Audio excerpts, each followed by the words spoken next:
Town Council and Planning Commission 2023 Master Plan Joint Work Session. We will call this meeting to order. If you would please stand for the Pledge of Allegiance. Pledge allegiance to the flag of the United States of America and to the republic for which it stands, one nation, under God, indivisible, with liberty and justice for all.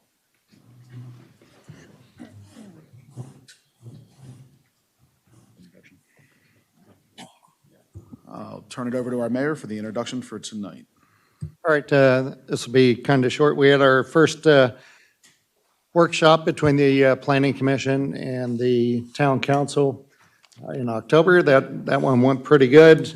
We have some edits that were made by I believe the chairman pretty much took care of all this along with staff. So I think we're going to be going through that. I just want to state my appreciation again for your diligence in pressing forward on this. Thank the council for your thoughtful comments that you have put out beforehand.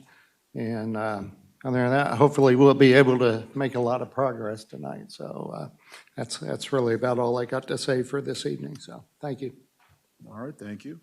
We're now turning over to Planning Chairman Ralph Gant for a high-level overview of the plan. Yep, thank you, Council President and Mayor.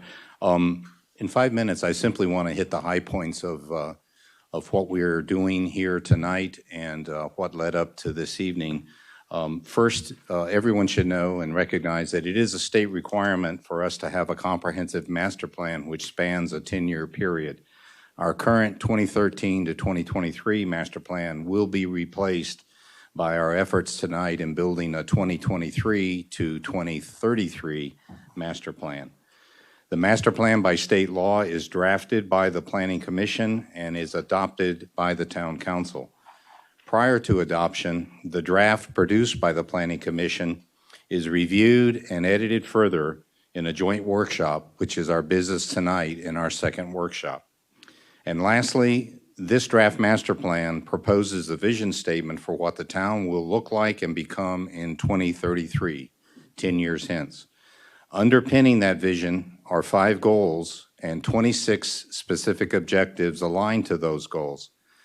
I think I speak for all the commissioners here in our efforts since August of last year that our strong desire is to produce an actionable plan where we periodically measure the success or the challenges of all of those objectives and their path to reaching those goals.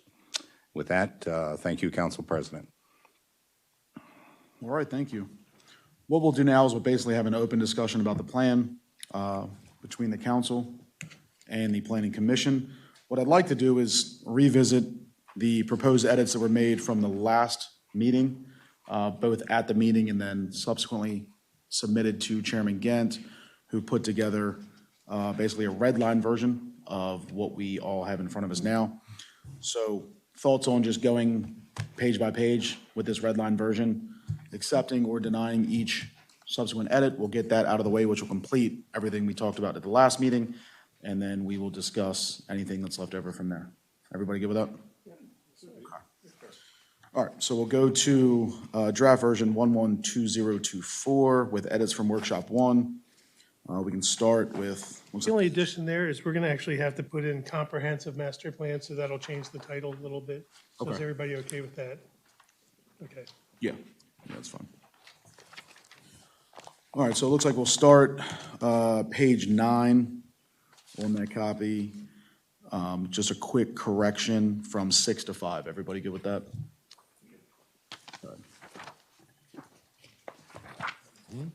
All right, page 75 at the bottom. We're going to add acreage and remove industrial. Any questions, concerns? No, just a comment for the record. Under your comment, it says Evans Munder opposed to industrial. Demoter also opposed that at the last workshop. All right. And the acreage on that is 2.3865 acres. 2.3865. All right, so we'll get that added in there. Everybody good with that? All right, page 76, just adding the acreage. Do we have that acreage for that plot? Yes, so parcel 1422 is .50 acres. Parcel 1423 is .71 acres. Parcel 428 is .55 acres. Parcel 1429 is .85 acres. Okay. Anybody opposed? I just have a question, going back to the full property on the previous page. What is the recommended zoning then going to be if we crossed out industrial? Keep it residential. Okay, Leaving it as the current zoning. okay. Okay. All right, so back at 76, everybody's clear on the acreage being added. Page 87, looks like we're just deleting the Windy Ridge Park as there will be no development. And then when it comes to Green Tree and the Dennis, because development's already been approved on those two parcels, we're going to remove that from the master plan as well. Any concerns? Okay. Next page, 88, consult with town attorney. So I don't know what was the concern here on 88? Council President? Yes, sir. Yeah, I believe the discussion, at least from my perspective, it was whether we should leave Beck in there with its note.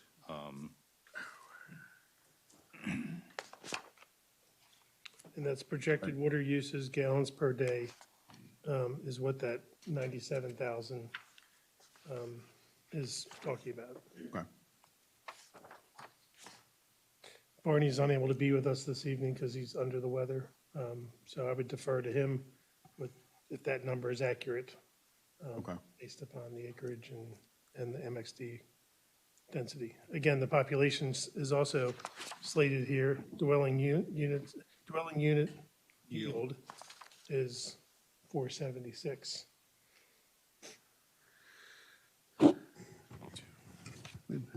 Council President, I don't have any problem, just maybe just one edit on this chart is maybe throughout the whole document too, is if we have a chart that splits pages, bring over the, I want to say the road titles to the following page. Yeah, the table or whatever, if it splits pages, just make sure the, Right. the road titles and everything are there too. Thank you.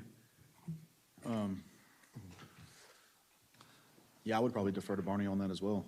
If that's accurate. Well, we defer to him, but the question is, should we modify this to what the last Submission, plan that was submitted was? Because that was like 350. 50 units, yeah. So that 476 number, I would. I would think would come down. Yeah, I agree. It should reflect I would. the most current plan. I would leave the gallons per day in there because you also got to think about the commercial Commercial, element. yeah. So I don't know if I'd fluctuate on that much. I'm sure this number was generated by engineering for this parcel. Yeah. Okay. But I can see So- going 350 instead of the 476. So 476 will be Remove. taken out, and we'll add the 350 from the latest proposed. Okay. All right.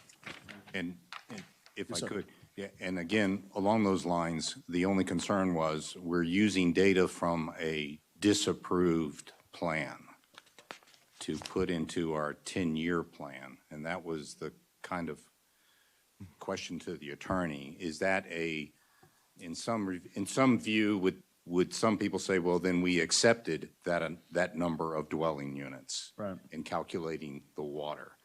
So we just wanted to kind of be careful there if that wasn't sending an opposite signal to the pre-concept plan disapproval. That was the caution with the attorney being consulted. Heather, do you have an opinion on that? I would not feel comfortable guiding. Yeah. I think it is appropriate for the town attorney to weigh in on this. Do you and John mind sending Tom an email on that one? Okay. And we'll have a resolution before we finalize this.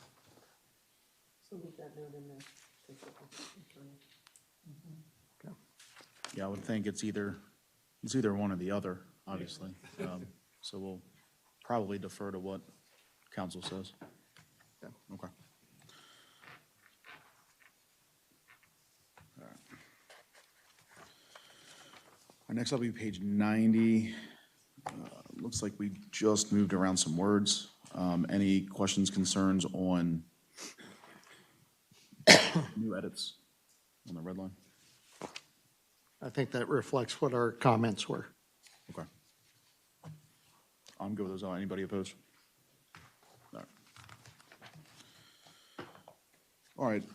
Page 91, down to the authority to pursue redevelopment urban renewal. We had stricken the last sentence at 2486 and 2487. Any concerns on that? All right, that'll be good.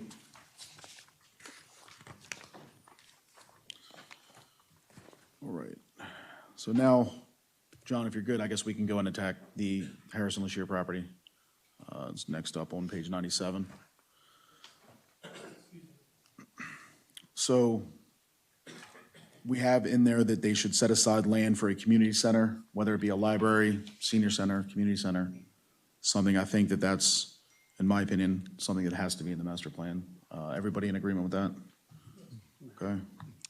And if you want, I sent an email with a sentence in it. Correct. And I'll read it out. Ralph, this is a sentence that Ralph has. Okay. And this would just be added to the bottom of of B. And it would say, any proposed annexation agreement of this property should include land set aside for the needed infrastructure resulting from development, such as schools, a library, and a community center. Yeah, so we pretty much hit all. So if you guys are okay with that. Is that, would that be separate of the needed land there for the park too, or would we gonna put additional? Are you talking about open space? or- Open space, because remember the original one, would that be included in your statement? I think that would come up at that time. Okay, that's fine. That's cool. Yeah, no. No, I'm good with your wording. It takes discussion away from something I was bringing up later, so we're good. Any opposition to Mayor's last sentence? No. All right, so then we can get that to Chairman again. We'll have that added into the last one. Looking at the next suggestion was to keep OP&E instead of the MXD portion. I want to say the last time the council, all of us were in agreement to keep MXD off of the property. Was that I correct? think we agreed to keep MXD off, yes. Okay, Yeah. all right. And it's currently slated as OP&E. Right, future land use is OP currently in the 2013 plan. Okay. The question would only be, do we want to consider the potential for split zoning as the one map showed previously? I don't know if you remember seeing that, but sort of showing residential buffering Jack's Court and off of Butler Road, sort of split zoning the property, still OP in the middle with residential top and bottom. I'll open it up to the council for their opinions. I have a couple comments, but you guys. Yeah, I'll go for it. I think it's good to, afford some type of split zoning to that, because that's what Jack's Courts and Butler Road residents were looking for during previous annexation discussions, is try to have, if there's residential there, have it back up to their properties as a continuity effort. So maybe just somehow word it where residential options are there. Just, I don't know who decides on the zoning classification for the residential, but beyond that, I'm fine with leaving it split. So my thoughts are, as we discussed last time, I'm good with split zoning. I'm an advocate for conservation, and then R1 and R2. I am hesitant about zoning this OPE. And I'll tell you why, and I mean this in a lovingly manner for all of us. Sometimes we have the best of intentions, but we don't always kind of know what we're doing in some aspects. What I mean is OPE, okay, let's just learn from MXD. We have no experience with OPE. We've never zoned anything, we've never seen it through, et cetera. We don't know the intended and unintended consequences of that. By zoning this OPE, doesn't mean you're going to get what you think you're going to get. You can get any kind of OPE, business or campus or whatever. I mean, I think there's a thought about making that like a medical campus or something like that. Just because you zone it with something in mind, it doesn't mean that's what you're going to get. You're going to get anything that could be under OPE. I'm kind of a first do no harm kind of philosophy, okay? I know what R1 looks like. I know what R2 looks like. We've worked with that. We've seen it in our community. The citizens in the town survey said of any kind of development they would tolerate, they want single-family homes, okay? I talked about Mount Airy being a bedroom community at the last workshop.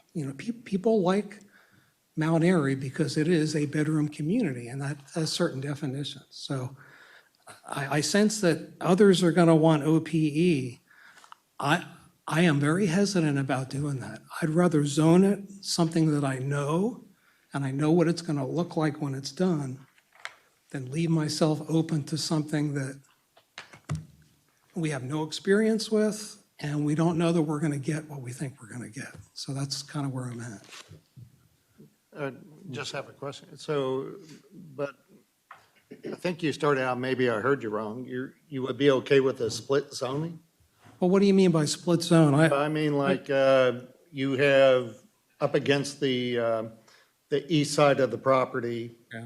you would have residential, and then you would draw a line through the parcel, and you would have your conservation up top, but Yeah. you would have your residential, and then on the other side of that would be where I think people are talking about OP&E. Yeah, I get it. And I'm saying regarding the different pieces of the pie of split zoning, I'm not a fan of OPE. So what would you? It put would there? be, I'd have to look at where it would go and the amount of acreage, Yeah. how much acreage is suitable for conservation, for R2, that kind of thing. But I would draw the pie comprised of conservation, R1, and R2. I'd have to figure out where it would go for the The town. entire parcel? The would be entire all parcel, yeah. Residential? Yeah. Okay, Well, mostly conservation, but yeah. yeah. We'd have to talk about the percentages of what goes where. All right, so to me, that's not split zoning, that's all pure residential, R1 or R2. Okay, doesn't conservation include some residential development? I don't think so. It does. It's 3 acre lots is the 3 acre? density, the ratio on. So conservation is conservation and up to 3 acre lots, and then, Well, that's how they set the density is based on. okay, and then, 3 acres. and then is R1 and R2 separate, or it's one zone, R1 and R2? It's 2 separate zones. Okay. So that's what I would do. I would have conservation, I'd have some R1, and I'd have some R2. I'd have to figure out how big of acreage each should be and why and where, but that's where I would go. I'm not comfortable doing OPE. Okay. And I know this is going to be a consensus kind of a thing, and I understand that, but I'm not there. I tend to agree with you, Steve, sorry. No, go ahead. No, I tend to agree with you. I think we have conservation instead of OPE. We are in dire need of medical facilities, but I don't think that's the location that we need to find for them. Conservation also opens it up for if we want to put a community center or a ballpark or something like that there, we can use that instead of the 3 acre lots. And then R1 and R2, low density, I think is our best bet, in my opinion. I'll do rebut. I mean, no, I'm not disagreeing with conservation, where we can put community facilities in any zone, as far as I know. But also, we sense there is a potential for the current landowner to develop this. Since the county owns it, the county can develop it under their whatever zoning that they want or deem necessary. They can change it, and we not have a say into it. The OPE and a mix of residential might, I want to say, sweeten the deal for them to start talking with us, because they might be able to obtain, the same things that they want from it by applying a different zone to it. And throughout all the discussions on this, we need to try and get this under town control for the long run to make sure what goes there, it can be influenced by the town code and stuff to try and put it there without having to come into, that fits the town without potentially having a mini Eldersburg right next door. And that's the concern with it. With me of having more of a residential slat to it. I'm not saying we can't have a larger lot residential component in the residential zoning, but I think we need to make it advantageous as possible for the county to consider at least talking to us with it. I understand that's the Yeah, risk reward kind of a thing, but yeah. I still look out for the interests of the town and the citizens and first doing no harm. That's kind of where I'm at. But I understand. Martina? I would just wanted to make a comment. In 2020, Carroll had, or before 2020, Carroll had approved, and they had some kind of office-type building there, but then I guess with COVID and everything, it had gotten pulled. So if they wanted it once, you know, as you were saying, that to get them talking to us again, does anybody know if they want to bring that project back before we say no to OPE? What I do know is that we did receive a letter from the county commissioners, I think you guys did as well, that stated they wanted some sort of residential component on that property. I also noticed that on that letter, our own representative did not sign it, being Commissioner Guerin, because he did not approve of that letter being sent, which to me holds more weight than any other commissioner that sits on that board. I think the letter said they actually wanted, they used the word mixed use in their letter. So, you know, I was kind of waiting for everybody just to get their thoughts out. Ralph, did you have something? Yeah, just real quick. Bill, absolutely. Just turning to the code with regard to the debate R1, R2. R1 in the code does allow for, quote, single-family homes, of course, but also allows schools, churches, and other public buildings and those accessory uses commonly associated with them. So in that context, putting something on there like into a community center or some public building would be acceptable under an R1 district build. Secondly, under the special exception rules of R1, you can, if at that time you wanted to put professional offices, non-resident professional offices, and that ilk, if at that time you wanted to put some growth in that regard, R1 also allows that under the special exception. So that, And then my last comment is, and I'm sure you all know, this particular parcel is unique in that it has a substantial power transmission right-of-way. And the sentiment that we've gathered is that there's not a good appetite for putting residential near that right-of-way. You know, kind of don't want to live and play near power lines kind of sentiment. And so just kind of keep that in mind as far as where we would want to kind of stay away from any kind of dwelling building. And then last, the split zoning, I believe, also includes conservation because, excuse me, as we've walked the ground, the northeast corner of this parcel is absolutely leaning toward conservation for groundwater recharge, a bit of a wetland kind of, you know, topography. So, you know, Unbuildable. it's kind of the area there that just screams conservation in that upper right corner. Where we draw the lines for R1 and possibly anything else, what I'm prescribing here is R1 gives us the residential buffering with Bartlett Road and Jack's Court. It also has, under special exception, it also gives us the public buildings that may be desired. And then under special exception, we can consider things that are referred to as non-residential professional offices or professional offices. Mr. Butts? I totally agree with the zoning comments that have been shared. In my mind, the priority is that we get Carroll County to go along with us and let us do an annexation of that property. It's critically valuable to us. Yeah. Critically valuable in terms of adding to our existing acreage and the water and the sewer capacity that it brings. I would look kind of along the lines with Councilmember Demoter in that do as little harm as possible. My concern is the fact that we have a development with Green Tree that we don't know exactly what it looks like yet, that's already been approved. We have a Beck property development that we don't know what's gonna happen with that, that's kind of up in the air. We don't know what this town's gonna need. I don't feel comfortable pigeonholing ourselves into an OPE option or an R1 option, or, because we've seen what can happen when you rezone outside of the master plan, which I'm not interested in doing, and therefore, that's why this wording and what we're gonna put into this master plan is very important. So, thoughts on something that does not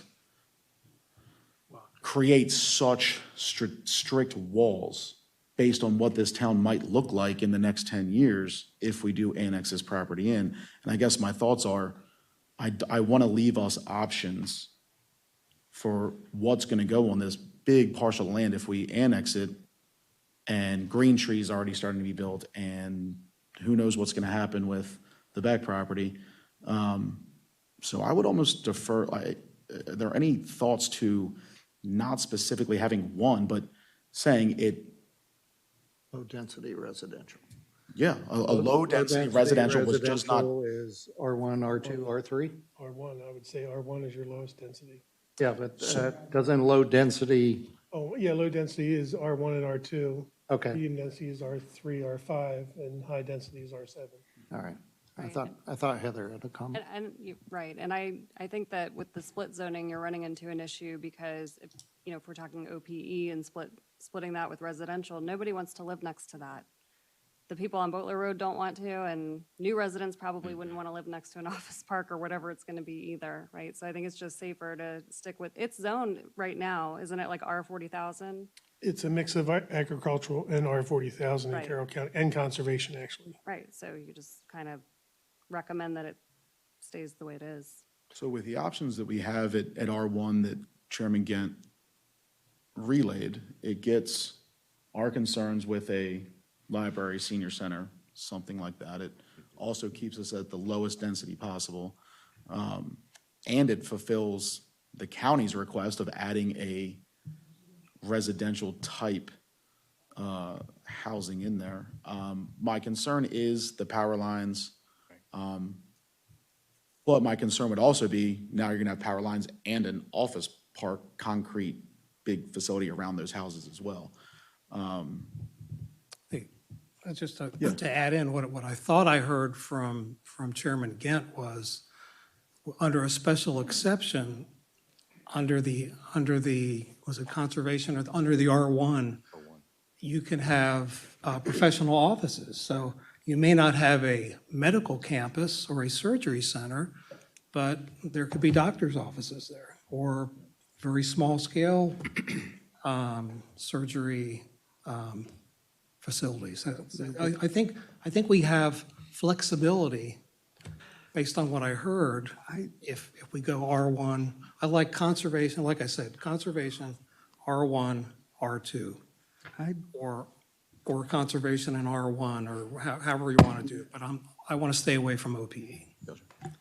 I think we were doing a mistake because OPE is a low commercial, and what the county, let's just say if we don't present some type of combination of commercial and residential potential mix on that property, I'm pretty sure the county will not even entertain talking to us on annexation, and then therefore it's guaranteed to have a mini Eldersburg right next door of high-density residential, because the last time when this process failed, or we were left at the altar, as the mayor would say, they put out for bid on 2 properties.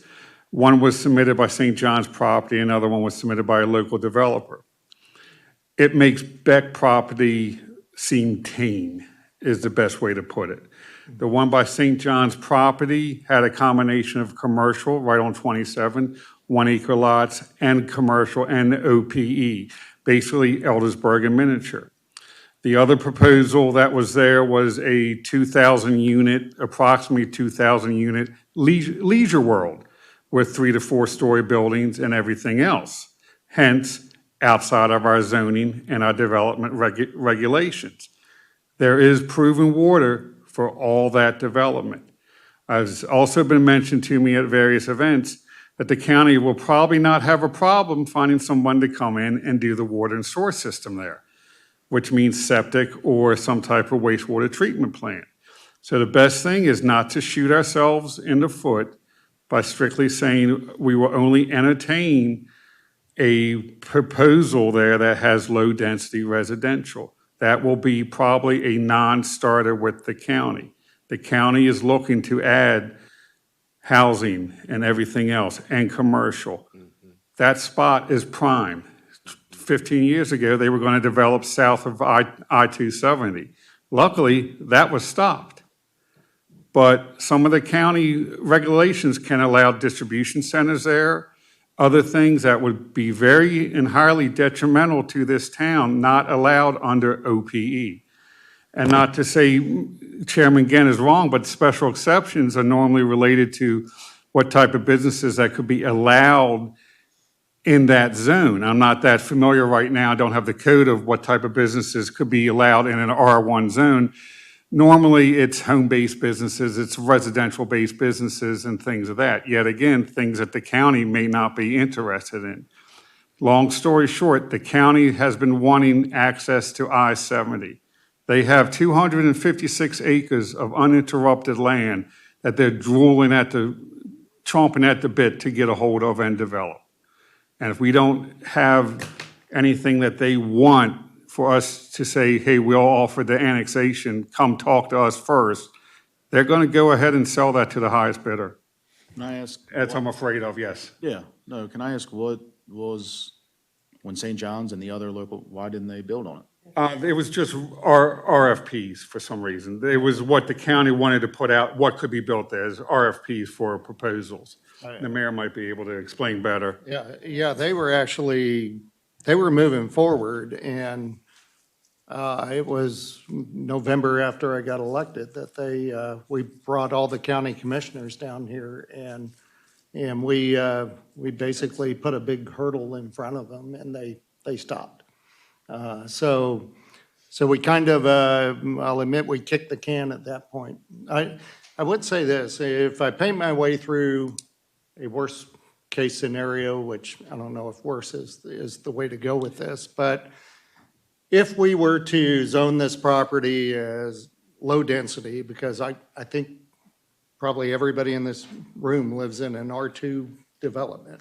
I don't think R2 is that bad. So R1, R2 is reasonable. But if we just put in here as low-density residential, if the county were to come by, because in 2025, they're going to be working on their comprehensive plan, and they're going to come down and they're going to look at our master plan, and they're going to do something that aligns to it. But when they go out there and find an entity, a developer who wants to develop this property, if that developer says, you know what, this low-density residential isn't going to work for us, because we want to put something over by 27 and make sure there's a Taco Bell over there or something. So they want a commercial zone. Well, in the annexation process, they're going to ask for that.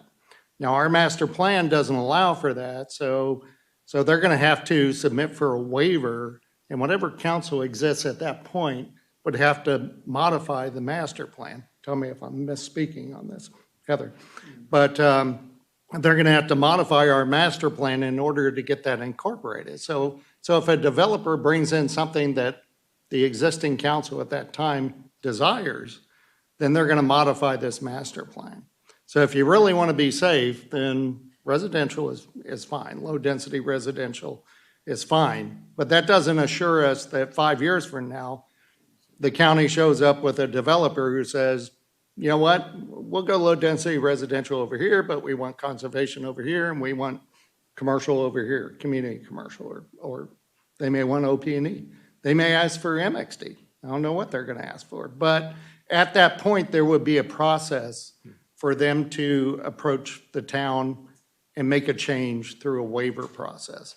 And that existing council at that point would have to protect the town to what the town's desires are at the time. So is there are you good? Just to add to it, I mean, the planning commission, this is a workshop, the planning commission had MXD on there.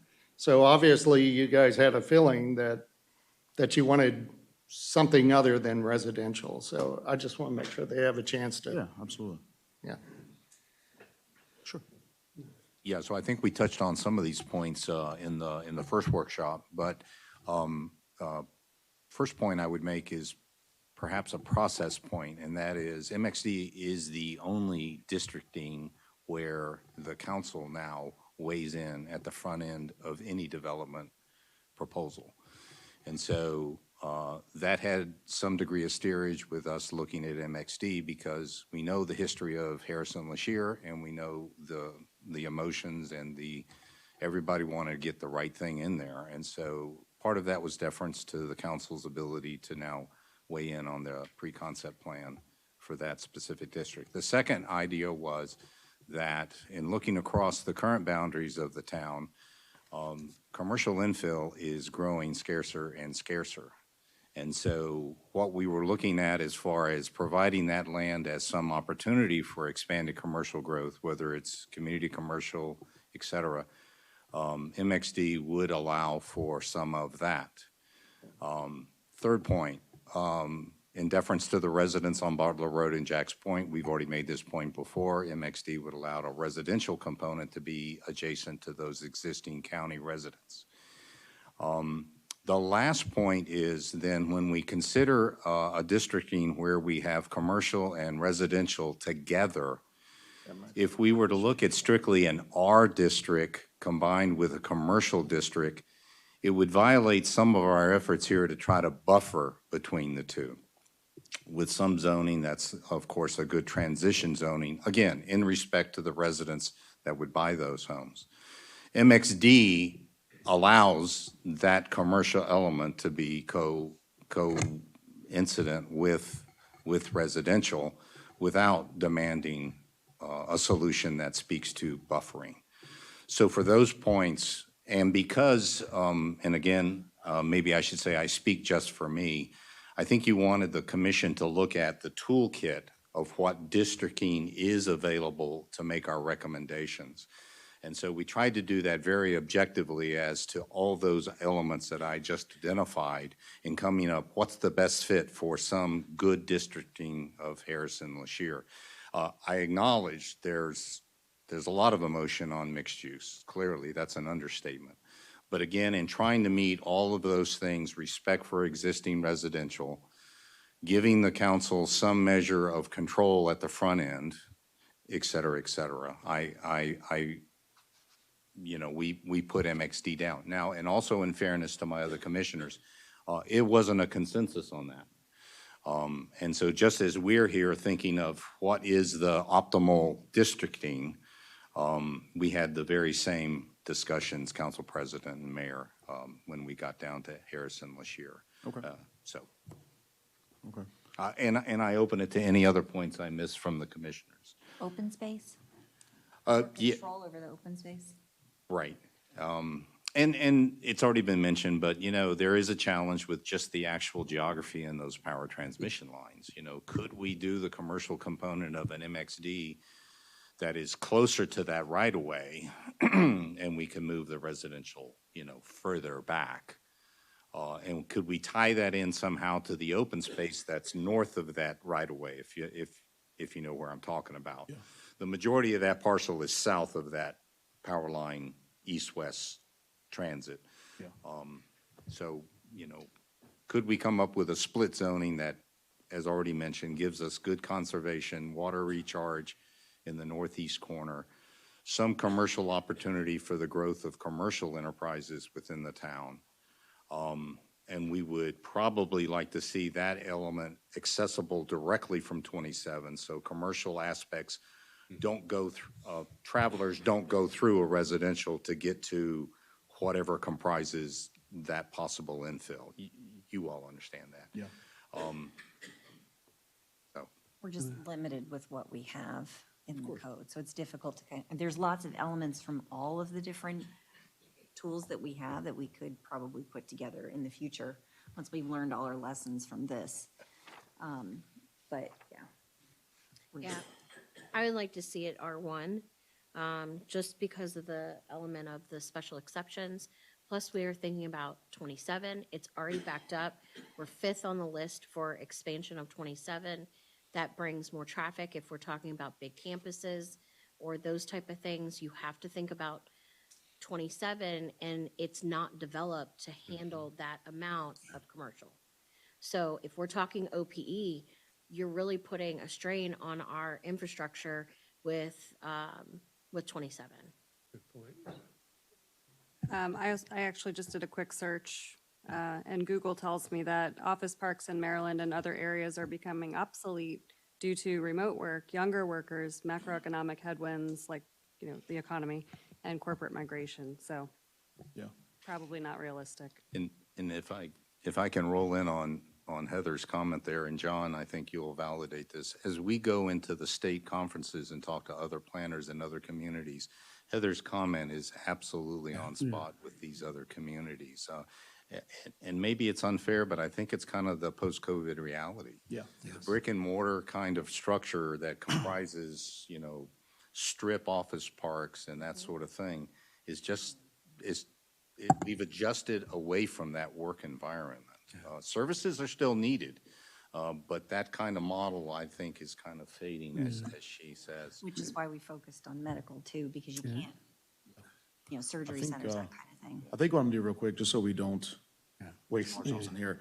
If we have a consensus between at least 3 of us as council, that we either agree for R1 low density, we can make that assessment to 3 of us and we can move on. So I'll throw it out there because I know you said it, Councilman Evans, you agreed. So Well, that's where I'm at, and I like what the mayor was saying. I mean, let's zone it the way we think we need to zone it for what's best for Mount Airy, and if in the future there are suitors in terms of developers, then you can have those other conversations. But I think we ought to start from a base where we want to start from. all right, so I'm gonna throw it out now to the council for a quick poll, not exactly a vote, but we've got a low-density R1 on the table for the Harrison Leisure property to be entered into the master plan. Councilmember Evans? Yes, all right. No, for the reasons stated. Since I haven't had a chance to talk at all, I just want to take like a minute and then answer you. So I want to thank Martina because I know she's done an extensive amount of research on the need for a hospital or at least a, like kind of an emergent kind of thing beyond just maybe urgent care. So I have to tell you, I appreciate that. I know you've done a lot and I know the county wants that.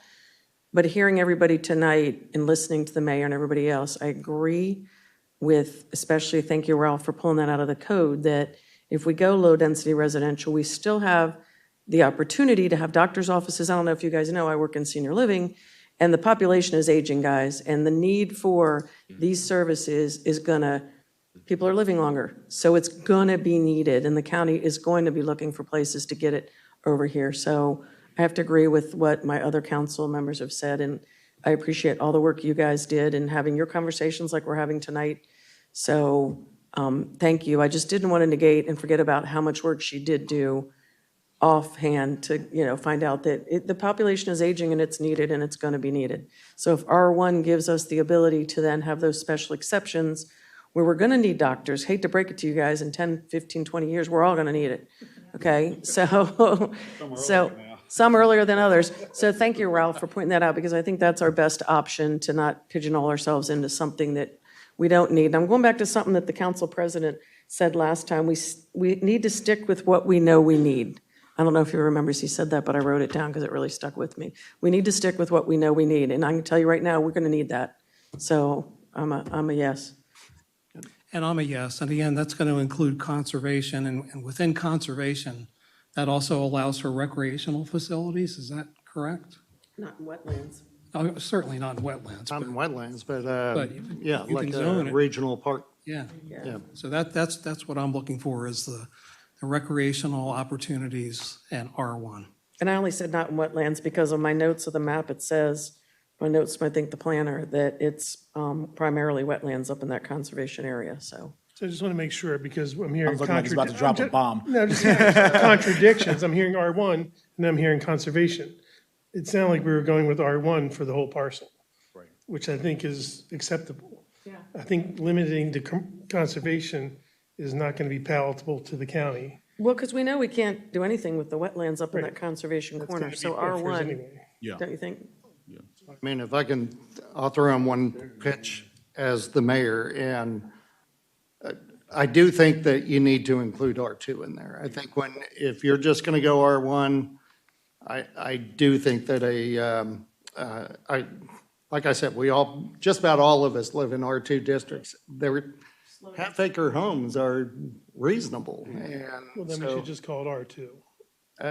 if you say low density and don't put R1 or R2 on it, Yeah. then you're accepting that's the way to R1 and go. R2. As long as low density is signified as only R1 and R2, It is. then, Why can't you just say low density and then put That's what he just parentheses said. R1 yeah, or that's what, specify Said. them both? yeah, so we'll have R1, R2 in it. Okay. That's what the mayor said, low Yeah, density. because I think you may entice a developer to come in on R2. You will. I'm not sure you would on R1. Yeah, that's fine. And I was looking down at the note, it does say the discussion for more sports fields, et cetera, it happens at 3557. So is that still, or do we want to include that in the mayor's, I'm sorry, I'm backtracking, but the mayor's point about Harrison LaShire with library, senior center, something along those lines, do we want to add in sports complex? Yeah. Yeah, you could add in regional park. Yeah.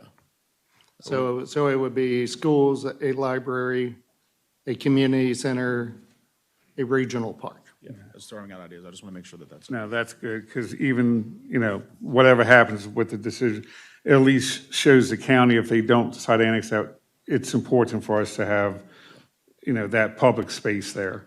And in design. we did have a meeting with Commissioner Guerin, who also stated that he would want to put that in their master plan as well. Yeah. So we'll match their master plan with that, so. Mayor, in the community center, is it community/senior center? Yeah, I left it broad Okay, because. but it could cover, yeah. community could cover senior, right? Because I know they're looking at, I've talked to a couple of them, that they're looking at this part of the county for another senior center. Yeah, Thank you. library, senior, yeah. Yeah. All right, so we're sticking with low density, parentheses, R1, R2, with the examples as well to add in, as we stated before. Good to go? Okay. All right, good job, guys. Next up, looks like we're just striking MXD from subset M, South Main Street area. Everybody good with that? Page 99. Yes. Any objections? Okay. So it's only going to be low-density residential? Period. Okay. So we're striking and MXD. Correct. Okay. Do we want to put into parentheses R1, R2 there too? Just for consistency. Low density Does mean, okay. does include Okay. RE, R1, and R2. Okay. We're not talking about existing. Just question here on N, it'll take care of something I was going to mention later. Page 99, number N is the regular property, or letter N. That should be removed in its entirety because we no longer own it. It's fully sold out. Any advantages to having that annexed in as a potential entrance to Windy Ridge Park is now gone, and it would make no sense to just annex it in for 4 homes or 3 homes. So we just should remove that. I'm in agreement. Anybody else opposed to that? Sure. But, Yeah, here's the bottom line. You got 4 or 5 houses that they're building up there on well and septic.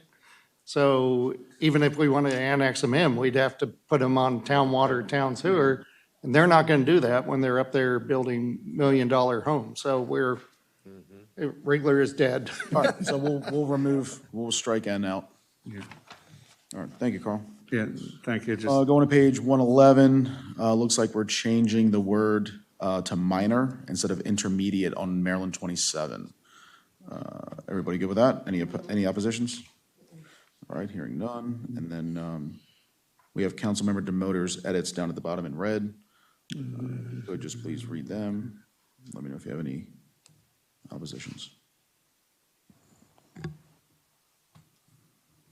Everybody good? Yeah. So those are good. It's just linked to the comment. All right, we're on page 114 now. Looks like we're striking the final sentence for existing road network performance. Anyone have any issues?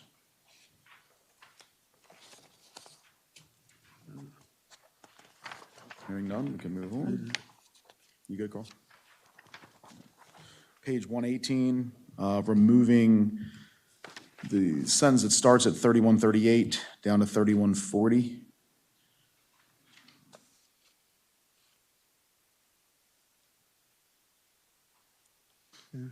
That's good, yeah. Everybody good? Okay. And then there's a few more words that are just stricken from the bottom side. Make sure we're all good with 118. All right.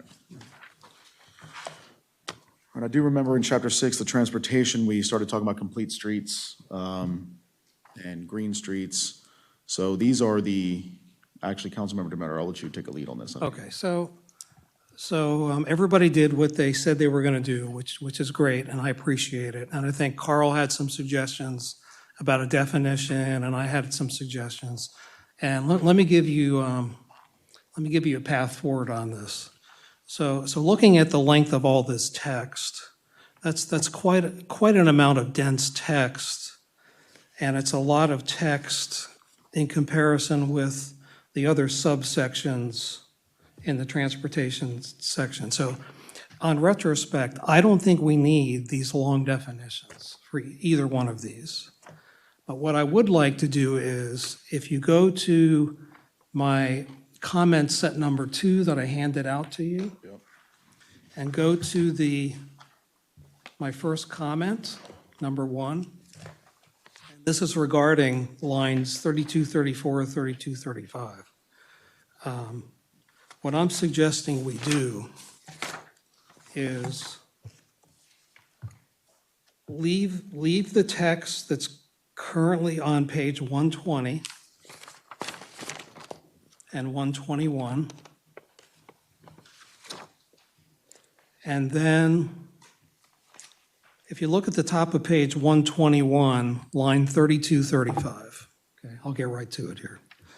After the sentence that ends with pedestrians and bicycle users, period, I'm proposing that we add this additional sentence that I have listed in my comment section, which would be the following. Complete streets recognize that crossing the street, walking to shops, and cycling to work or for recreation are equally important to driving. Okay, and it's making the point that that's really what complete streets are all about. It's not just emphasizing vehicular traffic, but pedestrian safety and cycling are equally important. And I took that sentence directly out of the downtown vision plan, and I thought that was a nice sentence to add on to this. And then where I was going with all of this is, I would like to see us add an actionable objective in the plan that says what's at the bottom of my comment here. And this came right out of the downtown vision plan, which I think was a good idea. Now, verbatim out of the downtown plan, it says, require new development near Route 27 and in other areas to design new streets to meet the complete streets principles and enhance and expand the pedestrian, bicycle, and vehicular networks. I'm suggesting that we put that in the appropriate place in the transportation section or the actionable objectives, wherever that should go, because that should be something that we try and encourage. And I'm also suggesting the first word that says require new development, that's probably too strong, but we can say encourage or evaluate opportunities for this kind of a thing. Because I think in our future developments, we want to see more of the complete streets concepts. So that's really what I was driving for here was, this seems like something that the town should embrace, and I'd like to see an action item where the Planning Commission as they're reviewing site plans, they're looking for opportunities where complete streets would make sense and provide value to the community. So that's my proposal, if you guys can work with that. Chairman, again, initial thoughts? Yeah, we're not, talking with Vice Chair here, we're not opposed to a new objection. I do want to point out, or we do want to point out, that part of the efforts levied upon ourselves is to redo the town's design guidelines. And within those design guidelines, broadly speaking, includes how streets will be laid out, how facades will be, sidewalks, all those sorts of things. So just as another option is, we could certainly incorporate this good point into our efforts to redo the town's design That guidelines. works for me, is put it in the design guidelines section. Okay. Yeah. I defer to any other commissioner on that task. Yeah, I would just say that the complete streets definition that we redid here, it already has all this information from your comments. That's from the Downtown Visions Plan. Because if you look at it, it says, all development plans, regardless of zoning districts, must comply with this initiative. So that's your second part, where you want to promote complete streets and, or require or encourage. So it's already covered in here, the definition, everything you suggested. And just for clarity, Councilmember DeMotor, I think so the red text addition from the SDOT, beginning at 3234, I think what I heard in your suggestion, I know not a consensus yet, but your suggestion is strike all that new text, begin where we had the original sentence at the bottom, in quotes, where it starts at 3246. Is that what I believe you're saying? So don't add the new red text, but start back again at complete streets is focused on encouraging, complete that sentence, and then add in your proposed comment after bicycle users. Yes, add in that, I got the you. very top additional sentence that says complete streets recognize the crossing of the street, da-da-da-da-da. Exactly. Yeah. Okay, yep, I just wanted to be on the same page. I would be in favor of just leaving the newer definition that the planning commission came up with. As Commission Member O'Malley said, it covers everything that you brought in your comments. I'm not saying what you said can't be worked into other areas, as the chairman said, like the design guidelines and stuff, but I would leave the complete streets as with the new definition of it. It provides flexibility, it's open to various good interpretations, and it can help with the designing of the streets as moving forward. Where is that? Can you direct me to that definition you're talking about? Just what they added in I'm looking at the new Commission wording. Member O'Malley. Oh, This is where, we got this from the Department of Transportation. Okay, but where is it? Is it this big text here? Yeah. Okay. Right, so the definition pulled directly from. Okay, so you want to leave that whole paragraph? That's fine if that's what you guys prefer. Well, because it covers. Okay. If you read it, it actually covers all your comments. That's fine. It's all included in there. Yeah, I mean, it's a lot of text, but if everybody's happy with it, then yeah, again, just for background, all I was trying to do was honor the Yeah. suggestion from one council member that let's just make it simple and pull what's written by SDOT. yeah. And then in respect to your suggestion in workshop one is there was an EPA definition also. Okay. And my No, research. I'm good. And so my research showed that Green Streets addition at the bottom of that Yeah. page. yeah, that's what I got to read over to see. No, but the complete streets, I would leave with what MDOT uses, because then if we reference this for grant funding or something, MDOT can't come back and deny it on the basis that we're not using a proper definition of complete Yeah, and streets. council member, I'm fine with that. Yeah. I just thought people were going to balk at the density of the text, but I'm good with it. That's what everybody We have wants. a consensus from the council just to leave it as is from the red red line line. version? That's the Okay. top. Are we talking complete street? Yeah. Yes, we'll move on. Do we, yeah. Well- Now we need to go to the Green Streets Yeah, version. let me read the green streets here quickly. Oh, we don't need that, do we? While we're doing that, what about the objective part? Did you guys want to add the objective or no? We can go either way. I'm advocating that we just take it on in the objective that already exists to Okay. broadly redo the town's design guidelines with the understanding that better street design would be in that new set of guidelines. I will say too, we're going to revisit all of the objectives once we get through this book, so we can discuss that one. I can go either way. Just, can we, all I ask is you look at the additional text I suggested and see if that would make your design guidelines section stronger or not. Absolutely. That's what I would ask. Yeah, no, that works, yeah. So we'll move on to green streets, and then when we get to the objectives, we can revisit that topic. And just a comment, I'm not sure that we need the green streets because it very much overlaps with complete streets. I was just going to say the same thing. Yeah, we don't need it. We need one or the other. Okay.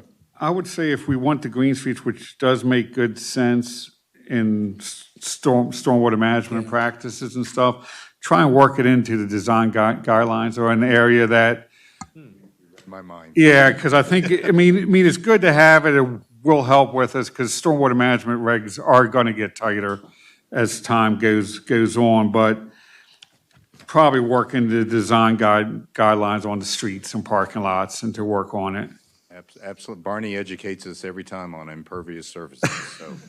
And Can I ask you, I'm sorry. Chairman Gent, and anybody else too, O'Malley, anybody, your reasoning for putting green streets in here, is it because you're working on those guidelines? And it would. Oh, I'm sorry. No, the reason I injected that paragraph on green streets was because Council Member Demoter recommended that we also look at an EPA Okay. definition on complete streets. And when I researched the EPA, if you notice on line 3266, they broadened the green street to a green and complete street. And so within that whole text at the bottom there, the EPA only mentions complete streets in that particular sentence. So again, I just wanted to throw it out for deliberation tonight. Thank you for doing Yeah, that. Yeah. Just a last thing to button this up. I like adding in the stormwater management component, and that's actually looking at the downtown vision plan where they had their recommendations for complete streets. One of the bullets was integrate stormwater management, so we're doing the right thing. Have a consensus from the council to add in the green streets EPA definition into that other section, the, Design guideline Yeah. effort. Yes. yeah, all right, good. So I'll pull it out of here, but it'll be a part of our task to do the design guidelines. Okay. All right, so we'll skip page 122. That was just for that line 3269. Page 123, we removed may not suffice and changed that to will not suffice. Any opposition from the council on that? Not for the wording. I do have, when we'll, in the second part of the discussion, I do want to try and tie, like, the pathways and the walkway and stuff together in one more broad statement for pedestrian walkway later. Let's finish this may Yeah. and will, and then we'll hit. I'm just forewarning. That's fine. So any opposition from changing may to will? All right, hearing none, now we will go down to Councilmember Munder's concern with the text. It does look like Councilmember Demoter did provide the State Highway Administration's letter, and the exact phrase was lifted and put into the master plan. Okay, is there any opposition from the exact phrase from the State Highway Administration's letter being added into the master plan? Which page is that, real quick? We're still on page 123. It's On a right side under, note, yeah. This is where we're talking about the underground tunnel crossing. I know that in the previous meeting, I want to say Councilmember Munder was concerned with the wording, being that it wasn't confirmed, pulled from the State Highway Administration. I mean, if we have proof that they, if we have something that they say we never said it, we can, It's right in the commissioner's letter, and That's- John and Ralph have the email. no, I just want to make sure we have the evidence if they question it. And Yeah. we're good. All right. That Good. We'll was leave my that- concern. We'll leave that in there. All right, moving on to page 127.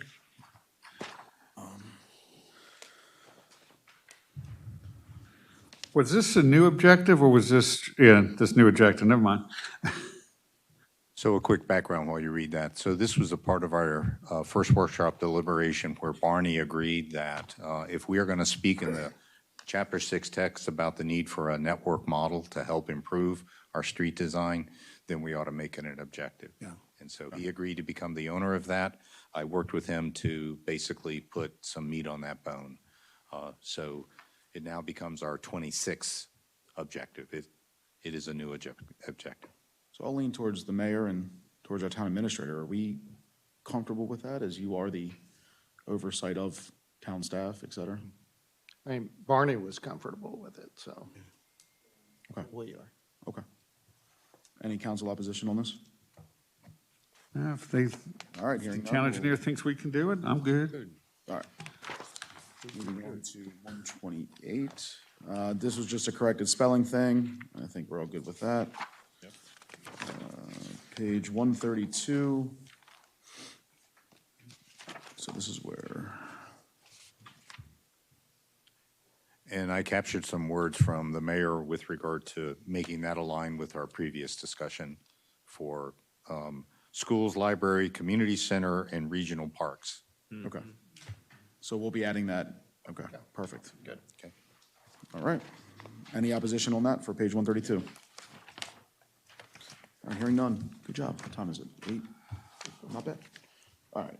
So everything that was proposed from workshop 1 has now been gone through. We have a complete consensus from the council and the planning commission. Chairman Gent, we can finalize all of that. And now we are going to the next.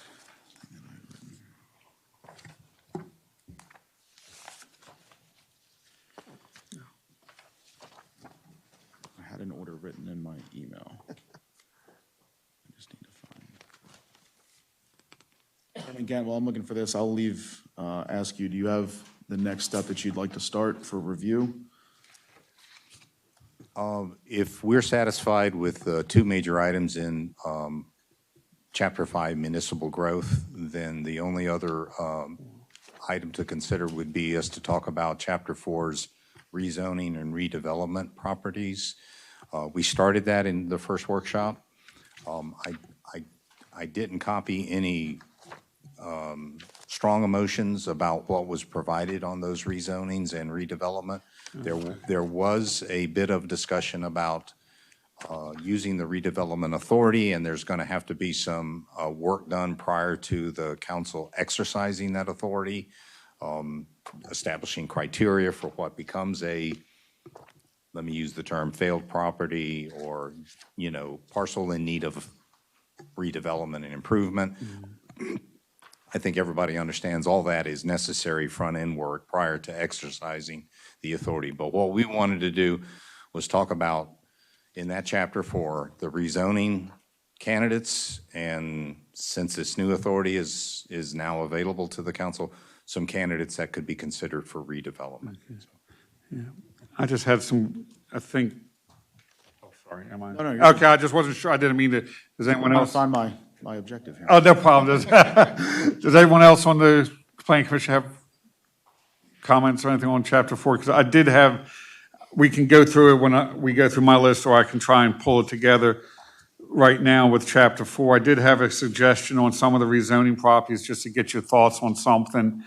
And then I had some wording or concerns with some of the wording related to the blight and the list, the way just the, not the list of properties itself, just some wording related when you were referencing the list. Yeah. But I'll start with the rezoning of some properties. For the South Main Street properties, everything that's on the east side, like the Voslo properties and stuff, what page is that? I can't. 77. 77.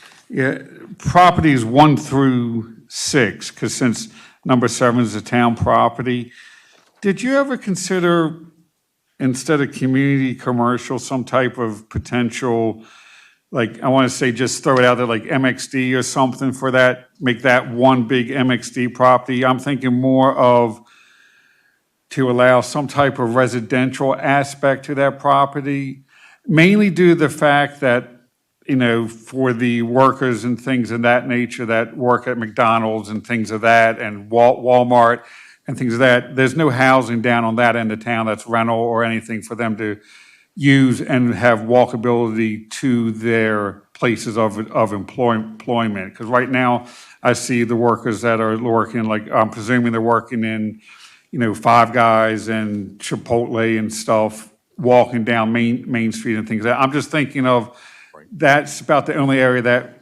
could be some type of residential, but I'm just throwing out there for a thought. Did you all ever do that? So my first comment is, and I'm going to pitch to you, John, in a minute. My first comment is I admire any discussion where we try to go after what's now termed in the state missing middle housing. And so it's the lower income, first-time homeowner, it's the house for the fireman, firewoman, police, teachers, nurses. It's that element of housing, and I think we all recognize there's a shortage of that. And what you were describing kind of resonates with kind of getting some of that for our town. But the second point, and probably more important is, and I'll defer to John, is I believe this community commercial was actually driven by the homeowners. That's correct. Okay. And also, I'm concerned about, such a small parcel, trying to make it MXD. You have to have the ratios. I don't know how well that would work on such a small parcel. I mean, the only other thing I would think of, a higher density residential that could allow like a townhouse apartment complex or something of that nature for the housing, but that might not work well if they want commercial or limited commercial. So that's why I was just threw out MXD. You could have a little bit of services or something on the first level and then apartments or something above it. But I mean, then size, and if it's driven by what the property owners wanted, I'm not going to go against something but I just wanted to throw out there as a thought. But more for worker housing. Question, which property? Are we Like on Voslo, that whole corner. Okay, so Voslo came in and requested a zoning, is that correct? And this is what they requested? That's correct. And then Okay. also, when we went through the public hearings and had the Yes. public meetings, Yes. all the owners of this whole area, sort of a cluster area, were notified. They came to the public hearing. Right. And we discussed this at the planning commission level. And this is the recommendation that the planning commission is giving. It's kind of like back to the other one, where that recommendation for industrial for lot 73 was the recommendation from the planning commission through our public hearings. Okay, For the thanks. future land use or possible Just so, rezonings. gotcha, just so I'm aware, every one of these properties, the owners came to the town and said, through your master plan, we'd like to rezone it That's correct. this. Yes. Yeah, they were pretty adamant. What's that? And I just want to make sure that we as a council are not taking a bird's eye view with limited information if we weren't at these meetings and just saying, hey, we're going to throw this zone on it, and then that's it. Well, I will say, as Heather pointed out, 8 through 20, a handful of those people came forward as part of the Right. public hearing we had, and didn't really, some of them were against it, majority of them were in favor of some type of rezoning, but there were maybe 5 out of those 12 that were not in favor of it. But again, just looking at it holistically, again, with the close access to the on-ramp to 70, close access to 70, the community commercial, again, that we're sort of running out of community commercial space in the town, is what the reasoning was that, again, listening to the applicant Yeah. and the citizens that live down there. Well, and as Chairman again said, the infill opportunities are vastly disappearing, so, for business, so. Can I ask John a question before you go to the next thing on that? Also, wasn't a lot of that driven by the proximity of the potential traffic, future possibly maybe traffic circle? Part of the, I'm going with potential, because he's not sitting here telling me yes. And Nan in the senator's office is concerned I'm going to show up with a shovel. But I remember when these people were coming towards planning and zoning, it was, okay, they're in that traffic circle, they're gonna be taking someone's property and like you said, the proximity to 70 and the commercial we have down there.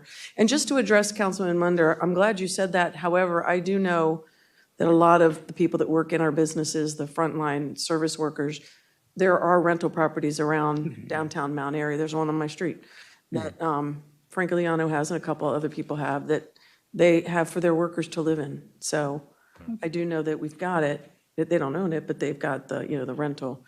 But at least thank you for sticking up for them. But I just wanted to point out, I think it was driven back as part of that conversation, and I did see all that. They all did come to you guys and wanted rezoning. And a lot of public hearings, a couple public hearings you had. They were pretty vocal about what they wanted. Very vocal, yeah. Their property. Yeah, that's all. I just wanted to see what we, thought on it, but no, I'm good with leaving it. So I guess I would, oh, go ahead. I agree with everything that's been said, but I also wanted to comment on Councilmember Munder's statement. I do agree that if the town, again, this is a master plan, so if you're thinking about ever wanting to have any type of high density or apartment or worker housing in the town, that's kind of the end of the town that you'd probably want to put it. Yeah. Right? So just, if that's something that the town wanted to ever provide, because you don't have a lot of properties left in the town. Right, that might be the place, because it's closer to the interstate, it's closer to the commercial district, and that's typically where you're gonna find higher density housing. So. Yeah, and Heather makes a good point, and I'll just bring it up to you, and that is the state is really driving it. I don't want to sound like I'm an absolute acolyte of the state. But I will say that the state is driving communities closer to the high-density cities into what's now referred to as transportation-oriented development. And that is, the development should focus on those areas that are co-located with rail hubs, bus stations, and so forth. It's a real push, and we have all heard it. Now, I'm not saying that this South Main parcel and area rezoning fits any of that. It doesn't. We don't have a rail station there. We don't have a bus station there. We don't have a county line, et cetera, station there. But it is co-located with major highway. So it's the closest thing that we have to two things: expanding the infill opportunity for commercial growth, absent the annexation discussion and use of Harrison-Lashir on the north side. And secondly, if we do get pushed for, or somehow by miracle get some kind of organized commuter transportation to meet our needs, which is a need, then this area, again, backstopping what Heather said and what you said about missing middle housing, this would probably be our optimal place for that thinking, so. And also HB 538, we know that's coming, so we still have to reinterpret that. So Chairman, again, you're saying that I should not be suggesting the Greyhound bus station at this location then? You did not hear me say that. Okay. Joking. No, thank you. So, I mean, we have a lot of properties obviously on here. Does anyone on the council or the planning commission have an issue with any of the proposed rezonings as they stand? If they don't, we can speed this entire process up.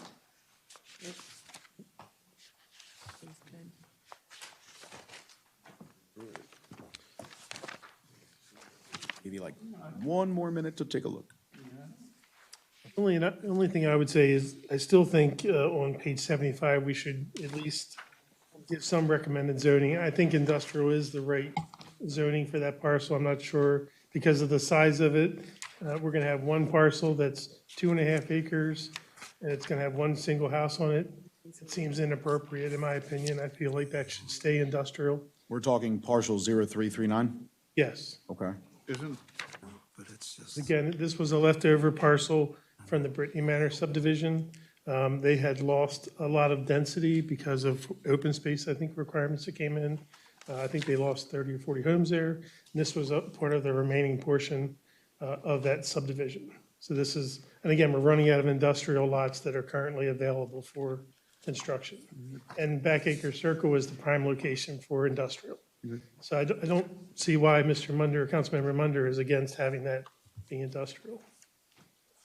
That's just my position. I want to say the last time we talked, it was having industrial so close to the homes, or at least that one single home that was there. The That's single the home. notes that I put on it.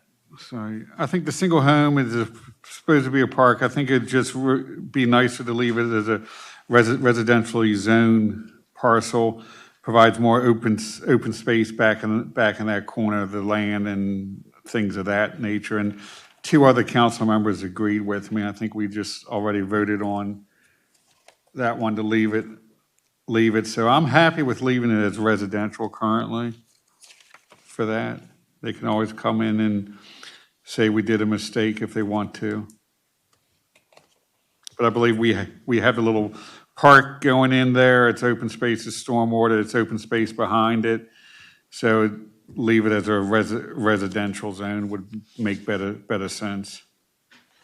What was, when the owner came in for this to request, what was the overall feel of the planning commission for the rezoning industrial?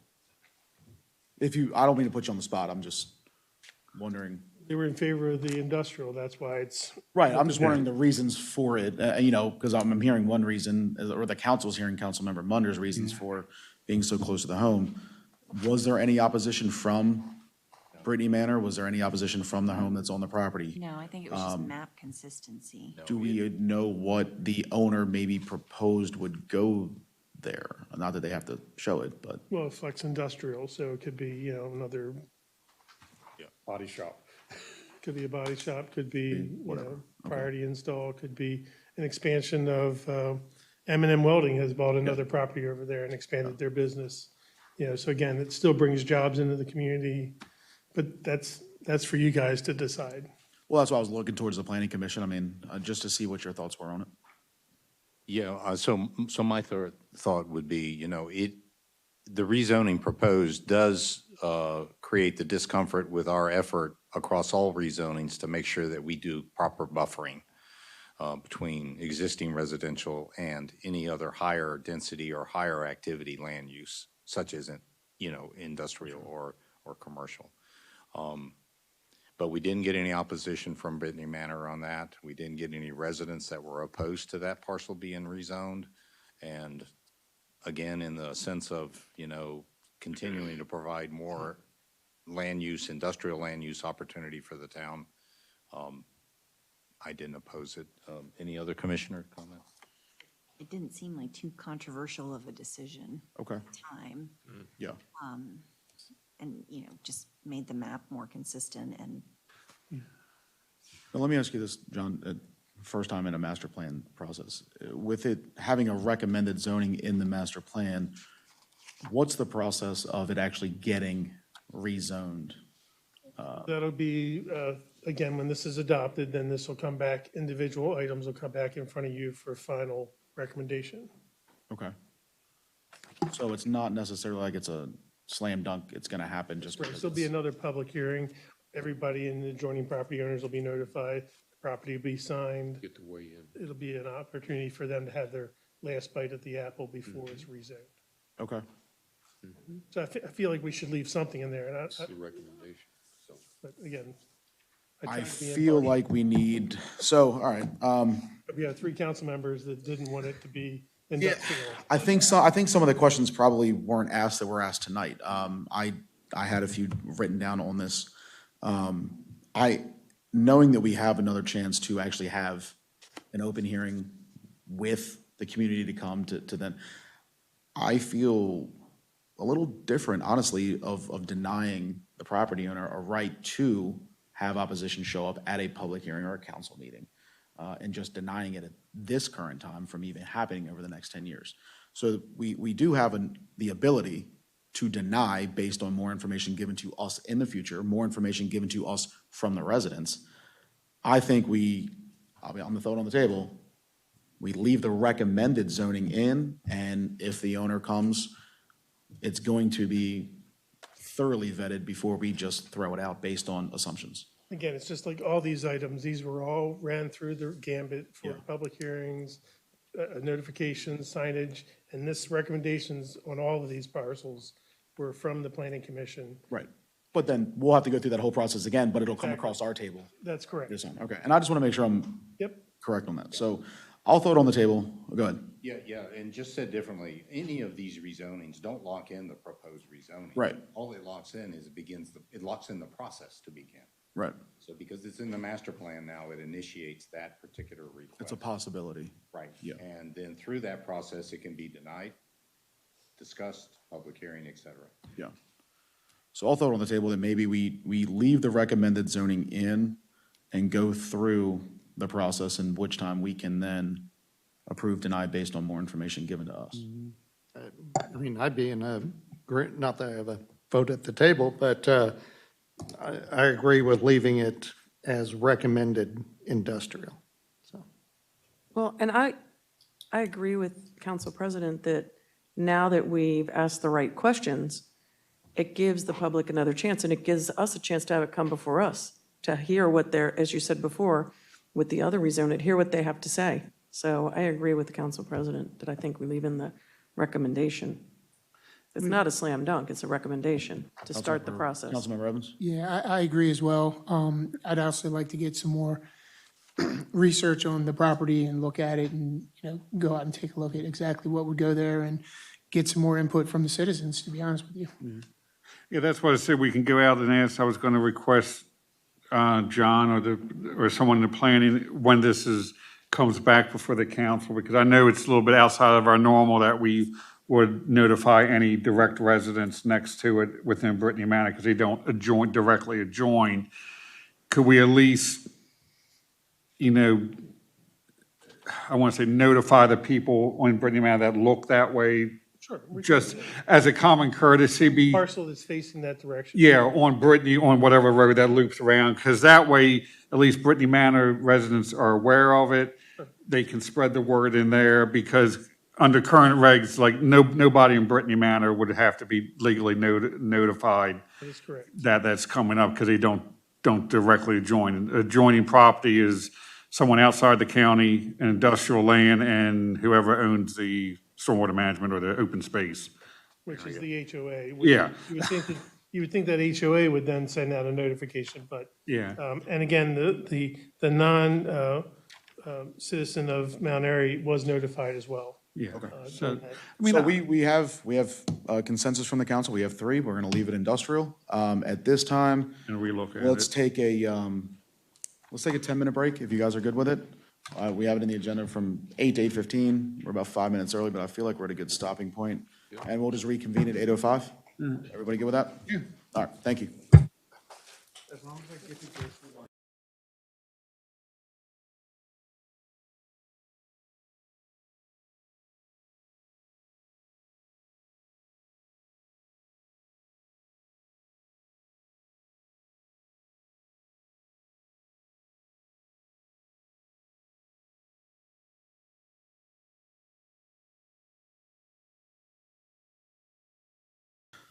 So we're going to go ahead and touch on the chapters that we did not touch on in the previous workshop, just to get through them. Whatever time we have left, when we are completed those, we will then revert back to basically an open discussion to kind of hammer through anything else that we see fit. So I would advise everyone to go to the introduction, and we're going to discuss the resolve mission, plus the goals for the next 10 years, which I believe starts on page 1. Correct. All right, does any council member have any thoughts? I'll open up the floor for the introduction first. For the introduction on page 1, we have to decide, I guess, on what vision statement we're going to use for that. I'm not sure if we want to discuss that tonight or at a later date. No, we're going through it right now. Okay, I'm just saying, because There are no later dates. We're going through this right now. I'm just saying, the planning commission's given us the option for two vision statements and choose between the one of them. Yep. My question is, one of the questions to them would be, has the plan been written to accommodate or to go along with either vision statement we choose? Or if we choose one vision statement, does it really kind of like mess the whole plan up or anything? So I think either option or a third, an edit of either of these would still align with the goals and objectives. So again, this is kind of leaning back and at a very strategic level, what do we want the town to be in 10 years? Yeah. That's it in a nutshell. So I can pretty much fit any goal into that ambition. Okay. And if I can just further, the one that you first see there is just with respect to the council. That's what we're currently operating under as our vision. And of course, that was the vision on how the town would look in 2023, right? You know? And so then the second one was a combination of really good commission discussions as to development debate that we found quite active in the past year with regard to adequate public facilities. And so there was a general good feeling about, you know, we want a town that isn't suffering on the edge of water provisioning. We're on the borderline of a wastewater treatment facility that can't handle any more development because its capacity has been reached, et cetera, et cetera. Open space is such a large deficit, we'll never get there. And so that phrase in there with regard to with more than adequate public facility, again, it's an ambition, it's a vision that we in the next 10 years will focus on making sure all the 7 elements of adequate public facilities are no longer, when we get to 2033, a major challenge for us. Okay. Water's not at risk. Sewer capacity is there to continue the town's development. The police and law enforcement services can adjust to the size of the population, and so on and so forth. So in your idea with this vision statement, it's basically telling us, unless we have more than adequate public facilities, we need to be very careful about decisions that we're making when it comes to development. Exactly. Most certainly. And in the background, and I use the wastewater treatment facility as an example, and in the background, we have to be cognizant, not so much on development, but just meeting the needs of the today. We certainly can't talk about enlarging or developing or broadening our border in residential and commercial and so forth if we're on the borderline today with regard to wastewater treatment. Right. And so in the background, what I'm kind of saying here, embedded in that vision statement is we have to be conscious that there are some severe limitations right now. Yeah. As a part of our management of the town and our budget decisions and our capital investment program, we have to be thinking about things like we can't expand the wastewater treatment facility further. We actually have to think about land acquisition and building another one, as an example. That's kind of what's all, and that's a lot of words to be in a phrase there, but that's kind of the sentiment that's embedded in that vision. So. Okay. Thank you for that explanation. I was concerned with the more than adequate phrase, and thank you for not saying I'm against it. It's just, what does that more than adequate mean? But you kind of explained it and can be used with everything. Councilmember DeMeter? Yeah, I have some comments, and again, writing these vision statements, it's lots of different ways to write them. I look at this and I think, this is, the words we use in the vision statement and the strategic objectives are important because this plan is going to set the direction for at least 2 additional councils in addition to this council. So when new council members come in, if we really want them to follow the plan, they're going to pick this up, they're going to read the vision and the strategic objectives, and they're going to say, okay, that's what I'm supposed to be working towards for the town, okay? So I have some thoughts here, and I'm just going to be very, very straight to the point. Your proposed vision statement, okay? When I read the vision statement and the strategic objectives of the proposed draft plan, they seem very development-oriented to me. I'm just giving you my take. When I looked at the 2013 master plan, I'm learning to really appreciate the 2013 plan. I just want to give you an example. The 5 goals in the 2013 plan are very protection-oriented. Mitigate impacts of regional growth, preserve and protect the town's environmental cultural resources, provide quality living environment for the town, encourage and promote economic development. They sound more protective than some of what I'm reading here. And so there's a part of your vision statement that I'm having a little issue with because it's it's on line 24. It's a town with a rich array of housing, businesses, industrial, and recreational offerings, okay? That's a little bothersome to me, because when I read that, rich array means to me, I want a lot of different kinds of stuff, and I want a lot of that stuff. That's to me what rich array means when you look up the words in the dictionary. So as a citizen and a council member, I don't want a lot of different housing types and a lot of them. I don't want a lot of different industries. We're a bedroom community. We don't need a lot of industry. I do want recreational offerings, but that sentence is bothering me, okay? Now, I almost prefer the 2013 vision statement, and then I took a crack at an alternative vision statement.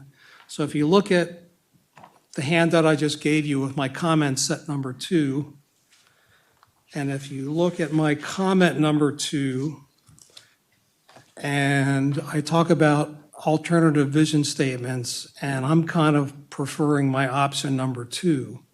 And that reads, to provide a future for Mount Airy where growth is managed in a way that preserves our small town charm, community identity, safeguards and enhances our quality of life, and protects our environment, safety, and health.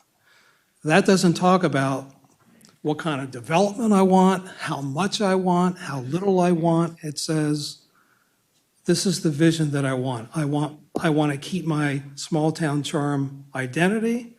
I want to maintain the quality of life I have and make it better.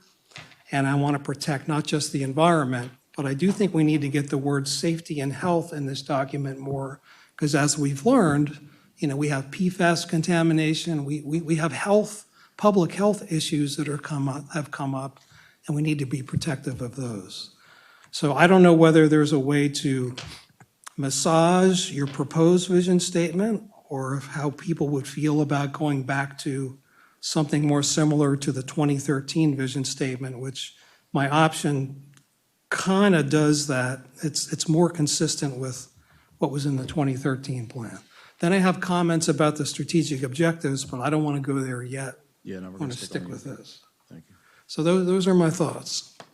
Well, can we go first on decide on, before we start fiddling with the vision statements, decide if we like the two, or do we want a That's what we're combined talking one, about. That's what we're basically, before we start trying to write a statement?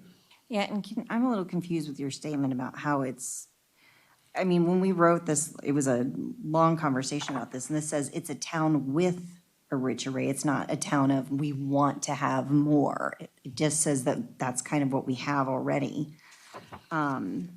So we can take out that. It was just kind of a list of just very short, brief description of what we already have. Yeah.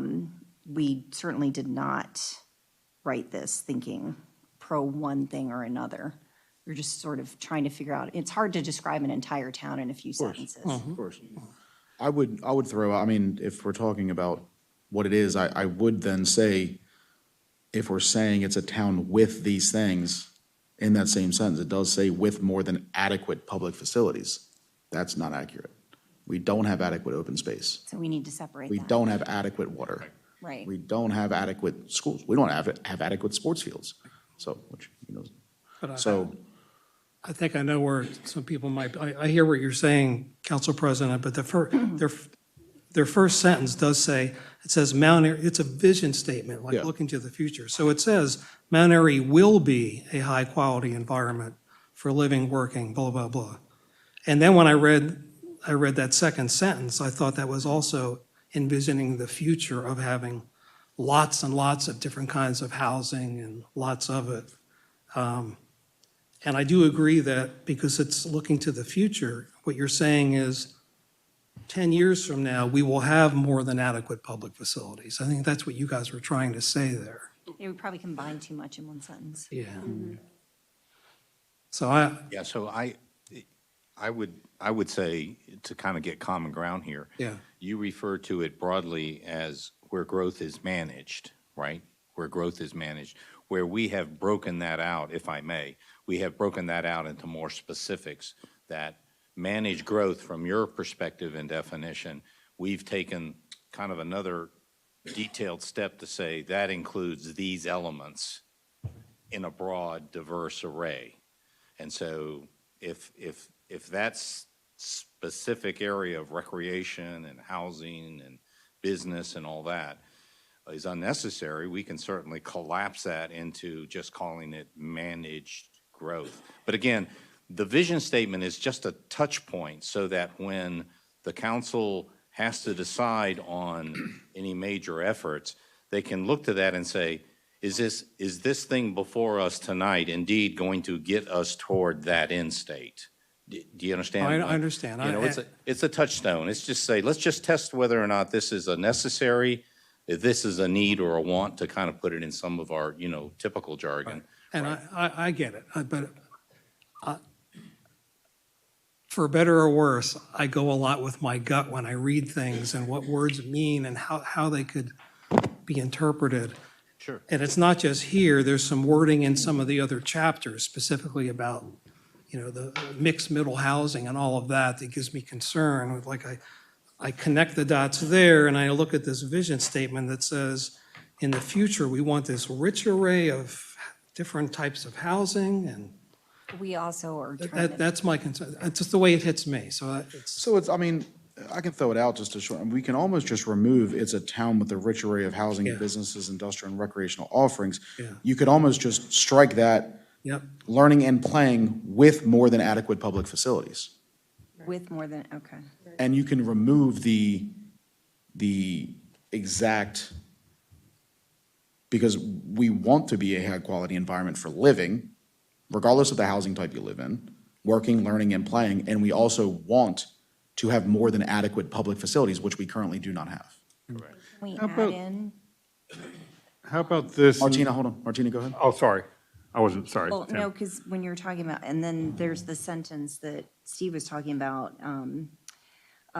where if we just take part of that with the small town, hang on, I'm looking at two different things. Small town charm, community safeguards, enhances our quality of life. Or are we already saying that? Well, you've got in there, protected our environment. Protected, okay. Yeah, Okay. Different wording. yeah. So just a suggestion, picking up on Council President's comment, I think that would help me by taking that sentence out. And then what I'd like to see added is where it says, line 26, land use policies, you have "and decisions." I take the parens out. Okay. But that's not my main comment. Have protected our environment, I would add environment, comma, safety and health, comma, and then strengthen our heritage. Because we want to protect not just the environment, we want to protect our safety. Or we can say public safety and health, but I don't think you need to add that word. Yeah, I don't think so either. I think environment, safety and health added in gives it strength, and taking that other sentence out is good for me because you probably didn't need that. We can I go feel like one- that's a good compromise. Sorry. we could even go one step farther and add quality of life at the end of environment and safety and health. Okay. So I'll speak up again. So it seems like we're focusing on vision statement 2 here, correct? Yes. So we kind of chosen, okay. I would leave in that it's a town with a rich array of housing, maybe change, I would leave in that whole sentence, it's a town which has a variety of housing types, styles, businesses, industrial, businesses, maybe just strike out industrial, and recreational offerings, because you need to say this is what the town currently has, and we don't want to deviate from that. No, that's not what Not we're what it's saying. saying. Okay. This is, what we are saying is this is what the town will look like in 10 years. So we need to make sure that we're understanding what it is we're talking about. So we're not saying this is what it has, and that's kind of where I got caught up when it said it's a town where. Yeah. They're saying that this is what it will, this statement will be accurate in 10 years. Okay. This is our vision of So- what it will be. Yes, Yeah. yes. So I'll throw it out to the council real quick, so that we don't I will put it on the table that we remove, it's a town with a rich array of housing, businesses, industrial, and recreational offerings. Do we have a council? Well, can I just ask one question on that? So I like Council President, can we all agree that we're going to go, Mount Airy will be a high-quality environment for living, working, learning, and playing with more than adequate public facilities, da-da-da-da-da, protect our environment, safety, and health. Go to the end of that, period. Now, I want to ask planning, it's a town with a rich array of housing, businesses, industrial, and recreational offerings. Could that be a sentence at the end, added on to beef it up for, no, we don't need that? I mean, we've got. Something you feel HB strong? It's just, we're having I think we struggled with this a lot, if I may, like with HB 538 sort of changing the game. Yeah. In January 2025, we're just trying to find a balance. And that's something, with that coming up, is that something we should have in there to show that? So this is interesting, because this is exactly the sausage making that we go through. Well, we just added more cooks to the kitchen. Sorry. Yeah. And That House bill, is this something we should have maybe at the end? Just take it out of where it is so it's not confusing. Would that help us having that? well, so again, it's kind of what's adequate for a common understanding of what the town should be. Right. And so the question, I believe, is it sufficient, as it was offered, to say we manage growth in a way that we produce a high-quality environment? Right. Right? Environment is a collapse of recreation, work, living, playing. You understand what I'm saying? And so we put in the managed growth into businesses, industrial, recreation, but that can be collapsed because it's understood to be those are the elements of a well-managed town. Those have to be the elements of a well-managed town, you know? Okay. So does it need to be said? Again, it's kind of what's adequate for everybody to have a common, non-debatable understanding of we got to get there. And everybody agrees there at the end of this road is Oklahoma City or Peoria, or I'm using a metaphor here. Right. But we all agree where we're going. I would and I don't want to interrupt you. I would shoot there, where I'm sitting right now, is more than adequate public facilities. And then, Because right now, that's where we are struggling the most. Indeed. Is adequate public facilities. It's not with housing, it's not with businesses, it's not with industrial. It is with recreational, but I can't just throw that in there and leave everything else out. So the recreational's got to go too. So just take that. Where we are at now and where we need to be in the future is a town with more than adequate public facilities, which then, that does automatically control the amount of building that's going to be coming in, because our adequate public facilities have to come first, Right. period. Land, water, et cetera. So we can remove all of that stuff, and House bill or not, we're elected to protect Mount Airy, not the state of Maryland. That's where I was. So they can come here and fight us all they want, I'll welcome it. More than adequate public facilities. you want that to be the focus. You don't need to set yourself up for something that we may not be able to achieve. Based on a bill that is in Annapolis that I honestly don't care about. So we can cross out that, what Council President said. Would you read that again? So the statement that I Crossing know, out. Carl, you're a government guy, I'm not. So Mount Airy will be a high-quality environment for living, working, learning, and playing, with more than adequate public facilities where land use policies have protected our environment, safety, and health, and strengthened our heritage of being a close community with small-town charm. Got it. Yep, it's good. I Hold on, like do we have a council? I like the concession? quality of life, but I think, I don't know where you would put that, if you have a suggestion Well, for, we have high-quality environment for living, working, learning, and playing. Wouldn't that cover quality of life? High-quality can- environment. I can go with, I think the way the council president read it Yeah. is perfect. All right, do we have a council consensus, three of us? No, I'll say, I mean. Hold on, Carl. Do Wait. we have a council Oh, sorry. consensus with the Yes. three of us for the way I Yes. just read it? 1, 2, 3, done. We're going to go with that. Hold on, well, yeah. No, we have a council consensus, the vision statement's done. I just wanted to say yes on it. Okay. That's all. Then I'll just- say we then can, just we say- can review it again then later, just say man. yes. Then Don't say just no when he yes. says yes. Ask Yes, yes, I'll say don't yes. We no, can look but- at it again. just What's say it- yes. What's written? Okay. Then just say yes. Yes. All right, thank you. So, thank you. I think that was actually really good. Yeah. And Okay. council, thank you very much. I think we came up with a really good Yeah. end goal there. So we'll move on to the goals for the next 10 years, which I believe is the very next page. Page 2, okay, I got several things on this one, Council President. Let's start with A, That's and then we'll work our way down. what I was going to do. Awesome. On the adequate public facilities, remove achieve and sustain and put that somewhere into the following explanation of adequate public facilities and into the title of adequate public facilities, add community facilities or something with that, because some of the places that when I read it, when this goal is used in some of the chapters, it relates more towards community facilities, and it's not, with the current definition, like say the senior center and the public library and schools, is not part of the 7 areas of the public facility ordinance. So I just want to be able to use this goal in a little bit more broad sense in the chapters.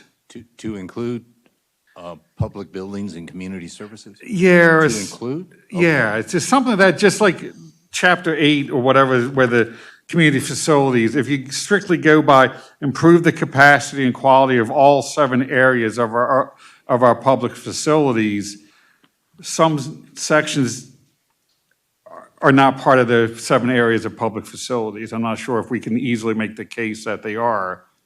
So I was going to say something, just leave the title of the goal as adequate public and community facilities. That applies, can be used in a more broad sense. And then maybe afterwards put to achieve and sustain the capacity and quality of all 7 areas of our public facilities, and to provide, I want to say usable community facilities or something. What kind of an example are you talking I about? want to say like the senior center, if we want to redo the senior center or improve the senior center or library, if we got Harrison LaShire or somewhere else. It's not part of, there's no mention of a community facility in the 7 goals of the 7 areas of our APFO. If we did adequate public facilities and community services, Or something of that, something that it can be used a little bit more. and that would incorporate library, community center, senior service citizen, Yeah, because, and community services? when I was reading where the goal was used in the different chapters, sometimes if I was applying the strict definition of the 7 areas, it didn't really apply Understood. to those areas the chapter was being used. I'm not knocking the 7 areas. Hey, Go ahead. you don't have to oversell. We got you. Okay, I'm good. All right, do we have anybody else? On A, yeah. Let me go to Kim real quick. Yeah, sure. Public facilities include schools, hospitals, police stations, libraries, emergency services, parks, highways, water supply, water collection and treatment. That all encompasses what it's saying. Okay, Public facilities encompasses everything that's the definition. all right. So public facilities includes community facilities as well. I was gonna, I don't know if Councilman Munder is gonna go through each one of these, but I'm gonna propose a concept that might be a different path. I'm gonna propose cutting this down to 3 strategic objectives, so I don't know when you want to hear that, but. Well, I will say, our I'll finish. APFO, we just said in our opening vision statement, is probably the most important thing we're going on. So let's finish A, and then we can go. Okay, and then to I'll, where you're at. Is that fair? well, then I'll give you my concept. Yeah. Maybe what's giving me heartburn, I'm not going to argue over the definition, just maybe what's giving me heartburn is the 7 areas of our public facilities. And maybe just something needs to be changed or reworded, because just to me, the 7 areas seems that we're just specifically referencing the 7 areas of the APFO ordinance, even though public facility has a much broader definition. There's just 7 areas, and it doesn't include some of the things. So I just think maybe, I'm not denying the public facility where we don't need to improve it, just the wording's a little bit off to be used, the 7 areas in all areas. The chapters. And I'm listening to you, Councilman Munder, and I'm kind of liking, because strictly having that goal address the 7 elements of 25-5, our APFO. Limits. Right? Yeah. that focus is, as it was mentioned before, those are the long poles with any development within the town. Yeah. Those 7 areas are the gauges as to whether it gets a go or no-go. Delays it, meters it, you understand how that works. At the Yeah. concept plan stage, right? Yeah. Beyond those 7 specific areas, we also have the interest of adequate community services, which is not an 8th or 9th element of 25-5, but it's, as I think you're arguing, equally important to water, to schools, to law enforcement, et cetera, et cetera. And so if I'm kind of capturing your urge that we kind of not only focus on the 7 elements of 25-5, but also in the broader quality of life community services offerings, that's fair. Yeah, I'm thinking like, we do this and we deny, say, a development on, well, the senior centers, because I think some people, and a developer can come back and say, well, because of it's based in the master plan. Well, the master plan just says the 7 areas of public facilities. So I want to be able to like really, as you said, be able to use this as a defense and a document that we can use in approving and disapproving things too. Right, So- and it would be very strong to put things like you're describing in a goal for Yeah. the town. Can I just make one suggestion real quick and I'll, Take out 7. that's what I was gonna say. Just If take we- out the 7. What if we take out 7 and we add in the word public and community? I mean, you can do Yeah. it just so, because again, there's gonna be 2 other councils that are probably coming here. Yeah. That aren't gonna know exactly what we mean when we put it, so if you can spell it out without having it being long and drawn out, Specialized, yeah. then, yeah, quality of all areas of our public and community facilities so that we provide yada, yada, yada. Yeah. And, I mean, if we agree, I'm fine with that. Okay, so well, hold on, let me just check the council. Is there consensus on the council for that? 1, 2, 3, all right. Yeah, we're good with A. I'm good with All A. right, now I'm gonna go to, you guys are good? Okay, awesome, thank you, Kim. The only other comment, go ahead. Before he starts going on, not going on, but says reduce, I just got one more comment on industrial development. We're gonna wait on Get, that. get, get to that after. We're gonna wait on that. So A Okay. is done. I'll go Taking out to 7 areas. 7, and we're adding public and community facilities. Yeah. All areas of our public and community facilities. Yeah, so we provide a minimum and adequate quality of life for all I'll residents. do away with the footnote. Okay. I'll go to Councilmember Demoter. Changes needed. So keep an open mind and wrap your head around this, okay? So I look at these, Start my timer. No, I'm just kidding. that's okay. It's closed. So I'll cut to the chase. You got 5 goals. And this gets back to my original comment. They're very development oriented and problematical. For example, C, residential development and housing diversity. And you're listing as a strategic goal for this plan, again, providing an array of housing options, satisfy a wide range of income levels. This language, I don't think this should be at this high of a level. Now, you want to capture some of this in a little different way and put it back further in the document associated with objectives, that might work. But this is triggering that comment I had at first. So just hear me out. I look at these 5, and I'm going to give you an alternative set of strategic goals. And I'm giving you 3. And if you look at my comment set number 2, and if you look at my comment number 3 at the bottom of the first page, here's what I'm suggesting. First strategic goal, which we all said we were good on, achieve and sustain adequate public facilities. Gotcha, I like that. I would form a second one that says, as here, pursue responsible growth that reflects the wishes of our citizens, is deliberate, and is guided by our vision statement. All right? Hold on to that. And then a third strategic goal that says, encourage and promote economic development in the town. And those are 3 things. If I were doing an elevator speech, or I was out and about at MML, and I was trying to tell people, what's in your master plan? I think I could recite the vision statement and I could rattle off those 3 points. And here's another reason why I'm suggesting this. If you look at A, I went back and looked at all your objectives and implementation plans and things like that. You've got 13 supporting objectives for A. That tells me that's probably a good high-level strategic goal because you got a lot of things that are tied to that. I look at the B that you have, responsible growth, that's got 7 objectives. Okay, that's doable. Your current goal C, commercial development, you've only got 2 objectives, and they're both from Chapter 4. That doesn't tell me it's not important, but if you only got 2 objectives tied to a top-level strategic objective, maybe that's not an encompassing strategic objective. And then you've got your current goal E only has 1 objective tied to it, and E only has 1 objective. So I think what you could do is leave A, achieve and sustain adequate public facilities. Take my suggested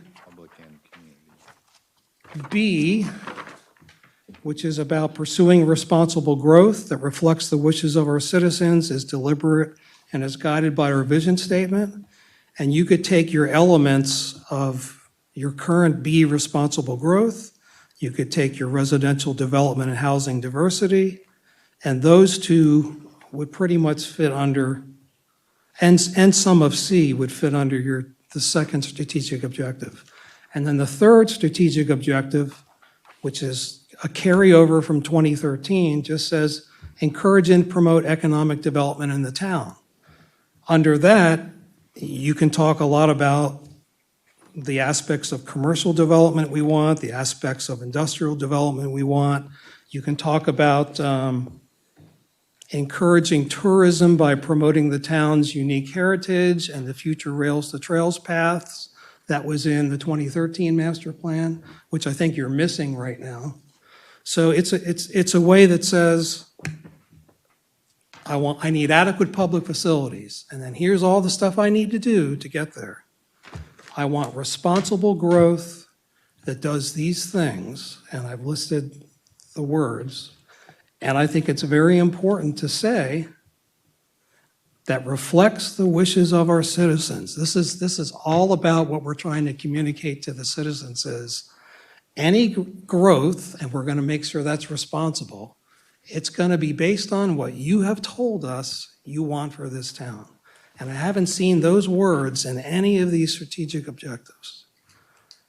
And then I use this term deliberate, which I think is a good word because if you look at the top of my page 2, I give you the definition of deliberate.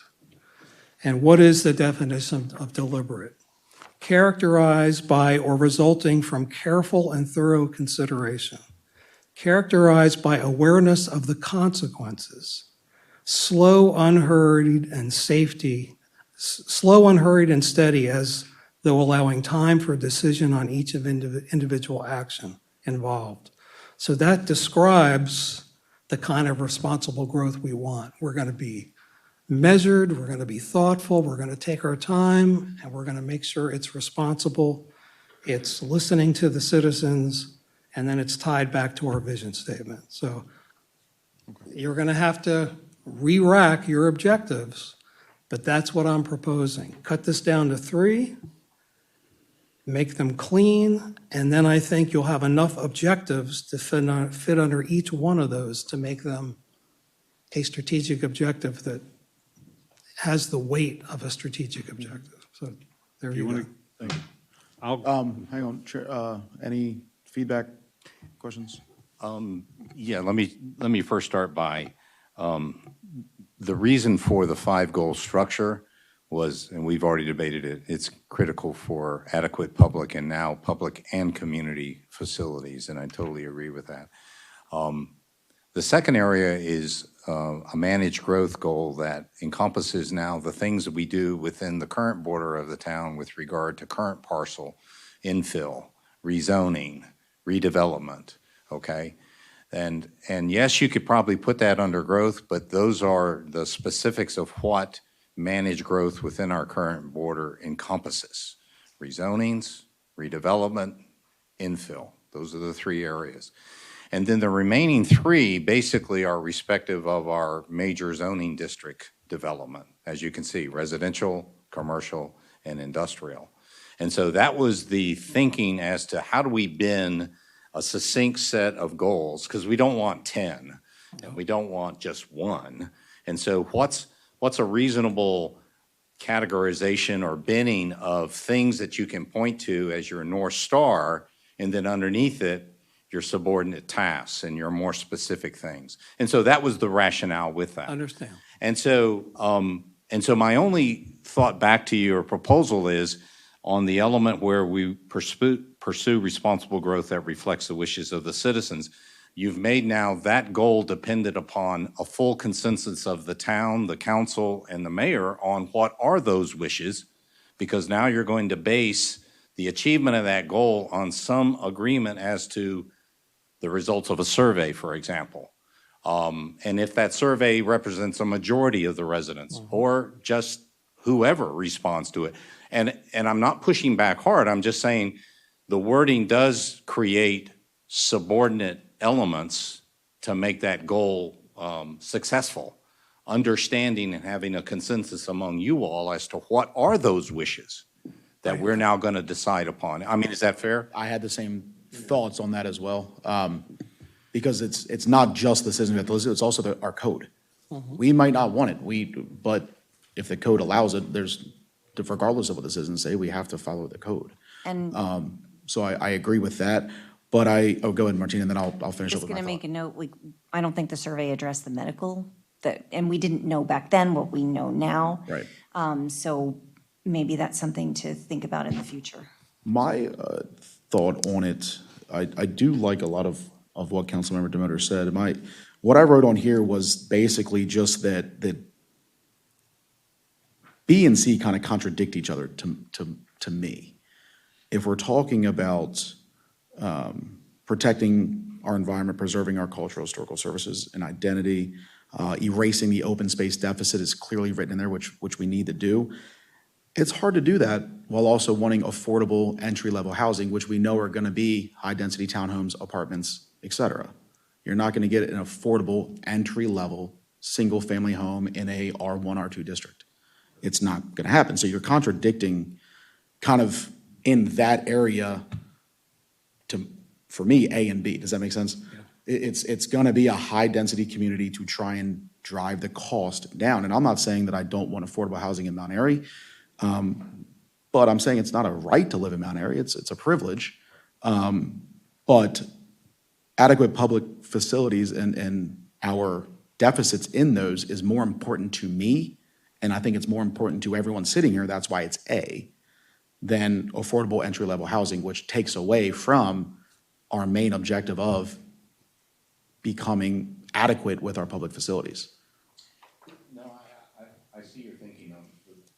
I see your thinking on that. Again, I believe, and I open to the other commissioners here, that C goal was in response to what we have heard in the course of being on the commission from the public asking that we plan for their sons and daughters coming back from college to set the foundation here in this town, but be able to get into their first home.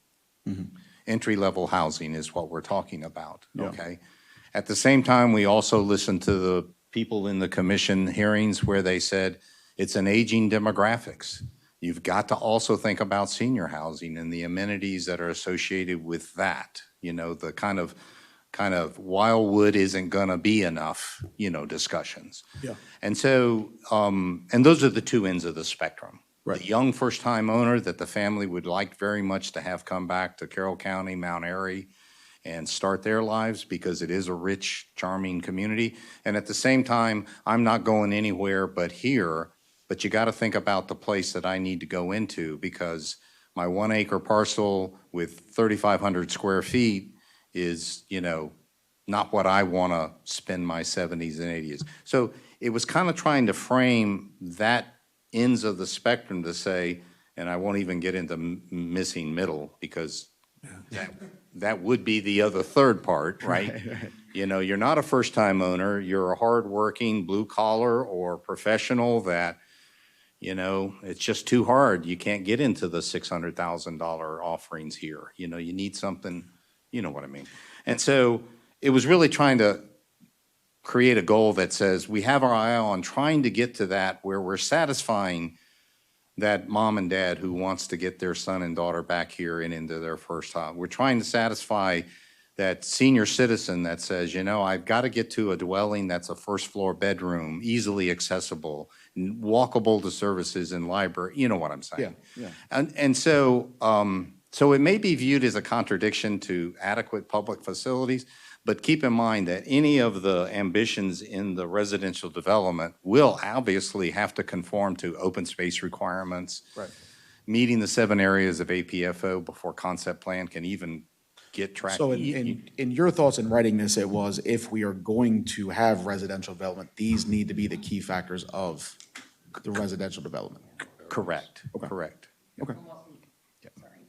Feedback. And again, I open it up to my colleagues here if I missed any marks here on this. But I think those are the priorities. It's just it's a tough thing to put in there because we don't dictate market value. Right. And that's the portion that I'm struggling with is that, listen, if you can't afford it, you can't afford it. It's not our job to ensure that you can afford to live in this community. Right. As I stated before I ever ran for council, at the meeting with the back property, I made sacrifices to live here when I was 23. It's where I wanted to raise my kid. Right. Not the newest phone and Should we- an old car. It is what it is, but I wanted to live here. Do you So want- we don't dictate market value. I don't want to put in here that we are going to dictate market value. Okay. Can we take out In the my word opinion, you affordable? either afford to live in Mount Airy or you don't, and what the market dictates it is what it is. Yeah, can you take out affordable? Take out affordable and just have entry-level housing, whatever market rate is for that. All right. I- Sorry, Martina. Some other comments, but go ahead. I say affordable is a very subjective Exactly. term. But it's all, It was a word we heard a lot, but you're right. I mean, Yeah. it would tie us to something we can't deliver Yeah. or shouldn't deliver. So some Good. some thought, I mean, I'm thinking out loud here, this is stream of consciousness, it's, so, again, I agree, I don't like saying wide range of income levels, because I will argue back to you, Commission Chair, that's the same thing that you were saying about saying the wishes of our citizens. You're saying, now we have to provide housing at a wide range of income levels and affordable housing, and we can't necessarily, I don't want to be measured against that, okay? Picking up on a comment from Commission Member Hatley, my wording that says that reflects the wishes of our citizens, you jumped right to the survey.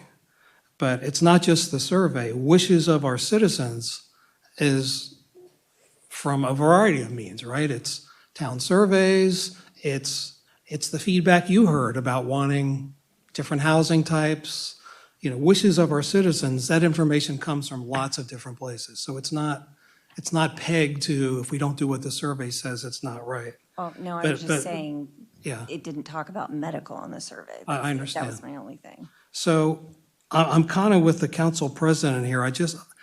This again is triggering specific wording that to me is telling people and telling new council members when they come in, my goal is to provide a wide range of housing for a wide range of income levels, affordable housing, address senior housing needs. And I agree, we have to address senior housing needs, but this is a plan for 10 years. And I had this comment for later on. I mean, we got Green Tree. We may have Mount Airy Crossing in some formulation. Let's say Mount Airy Crossing went through. That's a bunch of senior housing. Are we even going to need more senior housing after that? So I think there's a way to try and say what you want to say without some of these specific wordings. You can say, a range of housing types to meet a range of community needs. And you can say it a lot softer without tying us into this. Yeah, if I may, and I apologize if this may sound either selfish or instructive, but it's important that we do resolve what is going to be the residential growth, because except for one district, your volunteer commissioners will evaluate, of course, with the assistance of the Director of Planning and the town staff. But it'll be those volunteers, well beyond this commission, who will look at those plans and have to make decisions. I'll use the term flavor, is the flavor of residential proposals within that plan abide by what the council has steered us in the master plan. Do you understand the context I'm putting? Yeah. Yes, and that's why I don't like this wording. Well, yeah, but see, whatever we resolve, whatever that residential guidance is, or that goal is, it is important to understand that that will be our touchstone for any concept plan that comes before us as to, are we getting to that? Because that's what the council adopted as reasonable residential growth. And whether that speaks to diversity of housing or affordability from a financial standpoint, whatever we resolve here, I'm just stating it's important so that we stay within your guidance on the adopted master plan. So I have a quick question, and this may just be, you guys are going to kill me. If we take out C, D, and E, but under responsible growth, we sort of combine something there, and then we go with 3, encourage and promote economic development in the town. So we have the priority, adequate public facilities, responsible growth, in the community, and then have our encourage and promote economic development in the town. And that's our tight 3. Yeah, and the specific wording, obviously, we'd have to go back and, I mean, I don't know if it could be done tonight, but somebody could go back and propose the descriptive text that would go under those. Do you mind, I'll just sit here and try and doodle something. I would- Is that okay? Sure. Yeah. I would just leave it at the 5, because any change in the 5 goals would require rewriting and reexamination of the whole plan, rewriting the objectives. We're kind of late in the game to be rewriting the goals of it. For C, residential growth, I know I'll probably ruffle some feathers with the councilman president on this comment. Some things in this plan, particularly related to housing, no matter what is required to have it in by the state law. And some of it is to look at entry-level affordable housing and things of that nature. Affordable, as you said, is a very open-ended and almost ruffling the feather term. That's why I said at the last workshop, affordable should be defined in this town as, I think, 60% of the AMI, which is further defined in Chapter 4, I believe, as approximately $80,000. So we're talking, when this plan is referring to affordable entry-level housing, it's talking about a family of 4 making no less than $80,000 a year. That is, to me, is not low income or anything else. There will be a point where people on the ultra-low income scales just will not be able to afford anything in this town, just due to economics. So affordable, if we want to leave affordable entry level and further define that and how we define it in Chapter 4, that's good. Senior housing and everything, but we should leave it as residential development and housing diversity. Housing diversity means variety of housing types, townhomes, smaller lots, this things, but not saying that's going to be, but we should at least leave it in here and just leave the 5 things alone, because if we start changing that, then we're really going to have to start looking at every chapter and goals, and if that's I want to say, the ultimate goal of some of these comments here to delay the plan and the adoption of this plan, we're already several years behind. And if the goal is to delay the adoption of this plan till the election next year, we should just kill it now and let them go back to the beginning. But on industrial development, on E, I would say the first sentence needs to go, because create world-class industrial campuses is too open, and Twin Arch Business and Rising Ridge is pretty much sold out. So there's no room to create a world-class campus in that. So maybe grow or develop our industrial districts while protecting our environment. But the further discussions we get on this, onto changing the goals and stuff, it's just a delay tactic, in my view, by certain people and groups I'm gonna to stop you. kill it. Hey, Thank you, stop. sir. I'm It's done. enough. But we need to get moving on it. No. We're gonna get it right. Yeah, oh, yeah, no, I know. Stop. I'm not up for reelection in 6 months, and I want to get this right. Oh, yeah. All right, so we're gonna stop assuming that people have different aspirations than they do, and we're gonna get this right.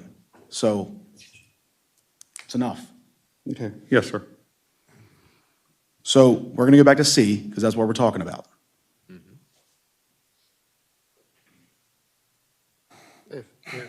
So, for me, the word affordable, I think needs to come out because it is very subjective. Do we have a council decision on that? Yes. 1, 2, okay, affordable's coming out. All right, whatever we do, we can remove affordable. I'll open up to the mayor. All right, thanks. It sounds to me like the consensus is to go ahead and keep these 5 goals in there and work from that structure. I'm not there. No, you're not. I don't know whether everybody else is or not. Yeah, I mean, that would be step one. Are we going to work off these 5 objectives? Is that the majority of the council opinion? I'll start with Councilmember Evans. I'd like to see the 5. Councilmember Donovan, I think we said yes. Yes. Okay, we Okay. have a. All right, so with that in mind, I agree with removing the word affordable out of C, and, but if, to Councilmember Demoter's point, I would like to see the word, and we do kind of get into, into the dirt on some of this, or into the weeds. I would like to see the word walkable somewhere in there in terms of residential development. I think that, a walkable community is equally important. So if we can fit that into that C objective, and I think that would relay to things further down in the master plan, so. So I have something to say about the walkable. If you're talking about walkable to the downtown zone, and you're asking people to walk across 27, that's not reasonable. Well, I know, but later in the master plan, that is addressed in terms of trying to get across Highway 27. I think that's what we're saying, it's not reasonable now. Right. Hoping that in the It's, next- We're hoping it's in an the next 10 objective. years that it would be. So if you included in the objectives up here, I think it fits into the later part of the master plan that comes up. If I could, about the, when we talk about complete streets, and that is creating walkable communities. And that's, when we go back to that, and so it'll be tied in through that. Yeah. Yeah, the walkability aspect is described or explained in multiple areas and in different ways, but I get adding, a walkable component or something under maybe responsible growth. So if we can finish up C, I Yeah. feel like we sorry. can get the wording in of focus on, just start there. An array of housing types to include entry-level, senior housing, communities and amenities, with communities and amenities. And that's it. So it's a broad brushstroke to allow the council and the planning commission at the time to see what is best for the town at the time. Yeah, So it's That's fine, and I'm not going to die on the word walkable, however, because I think it is included in amenities. so C would start with focus on an array of homes to include entry-level and senior housing communities and amenities. Yeah. Done.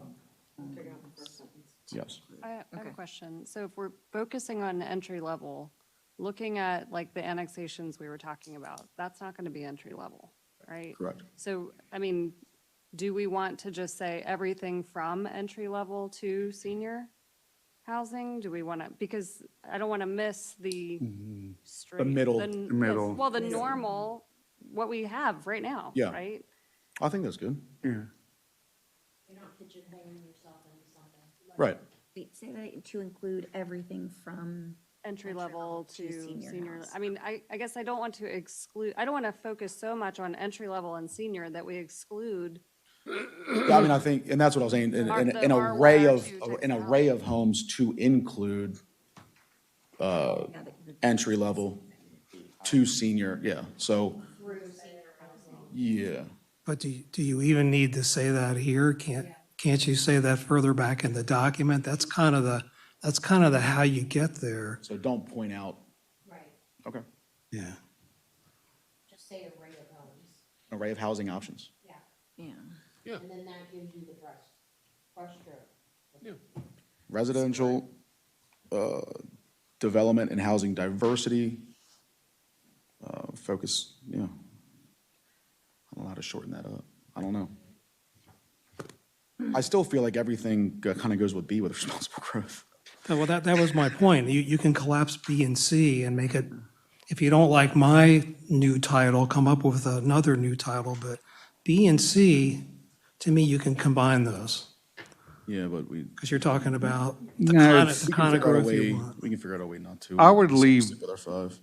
I would leave B in because C specifically deals with residential development. Infill development covers both commercial, industrial, every little part within town. That's more than just residential.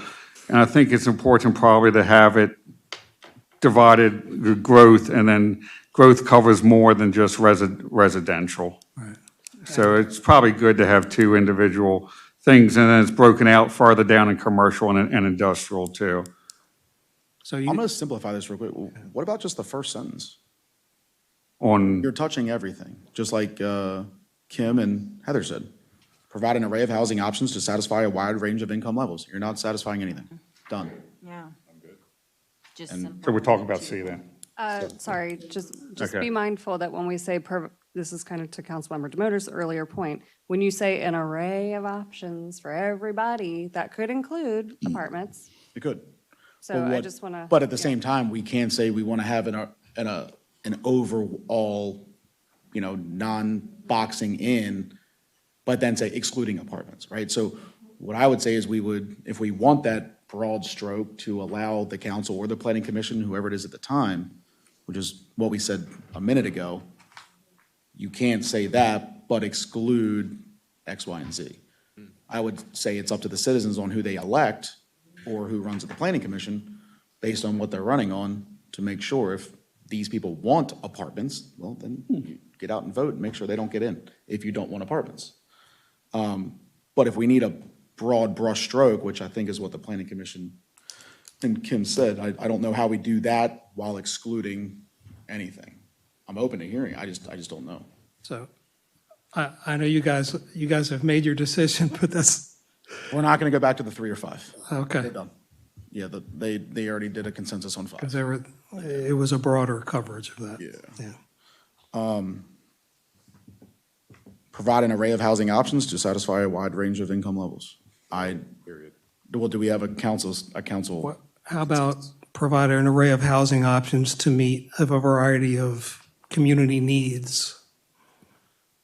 Yeah, that way you're not getting into income levels or affordability. You have housing that's responsive to the needs of the community. I'll just go, I would rather just have what the council president said. Broader strokes, you don't really want to limit, because it's a goal. If you want to start limiting or not restricting, but fine tuning it, it might be better in like the actual chapter related to housing or growth. But I just don't want to be getting to a point where we could Well, also listen, be you're not classified as getting- economic redlining people too. And that will get you in trouble. We're getting into the weeds, but I Yeah. do like what Councilman, because if we say, and sorry, guys, I know I'm dragging this out, but it Fine, we is, gotta but it get is it right. important.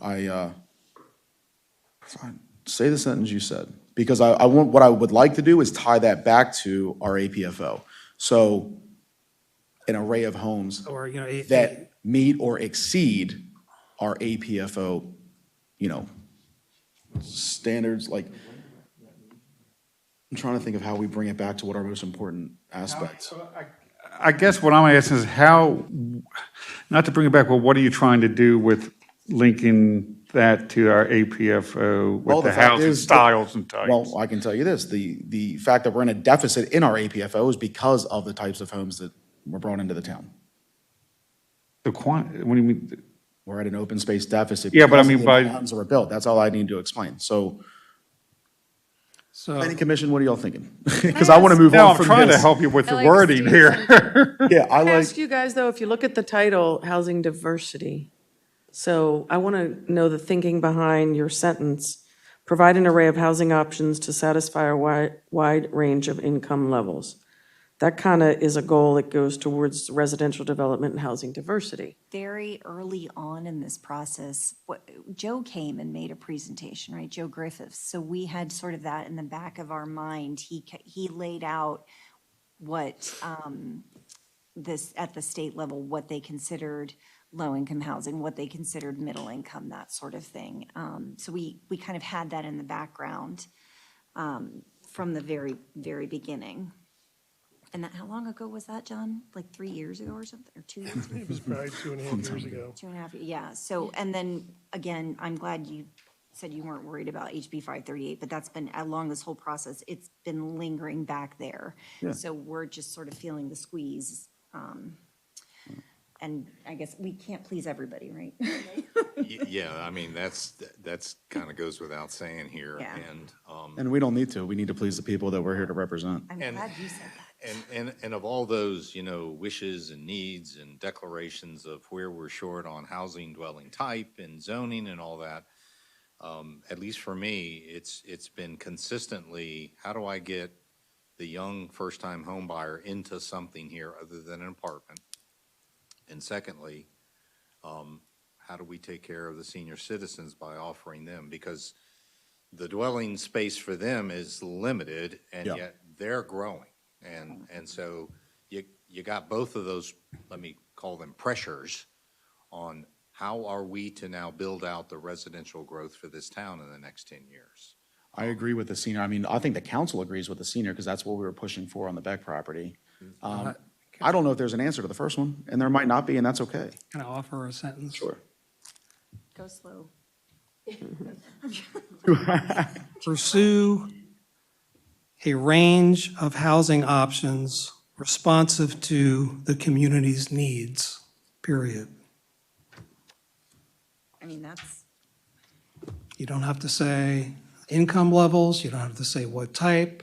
You're saying you're going to address the community's needs, which, we've tossed around what these are. Yeah. It's high level. And that goes back into responsible growth. yeah. Yeah. And again, that's why I took out the word provide, because I'm not committing to provide it. We're pursuing a range of housing options that are responsive to the community's needs, period. Thoughts from the planning commission on that before we do a consensus? Yeah, so that certainly gives us more maneuver room. Okay.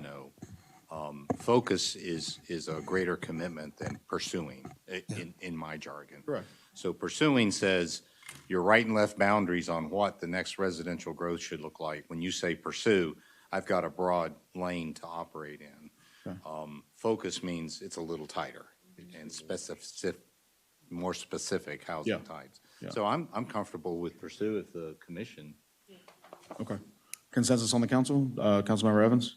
Have him read that again. Yeah, read it, yeah. See if I can get it. I think it was pursue a range of housing options that are responsive to the community's needs. Yeah. All right, consensus on the council? I would be a yes on that statement. Yes, What's that? yes. Yes. Councilmember, okay, we have three. We can move on. All right. That's the new C. That's the new C. Did we cover B yet?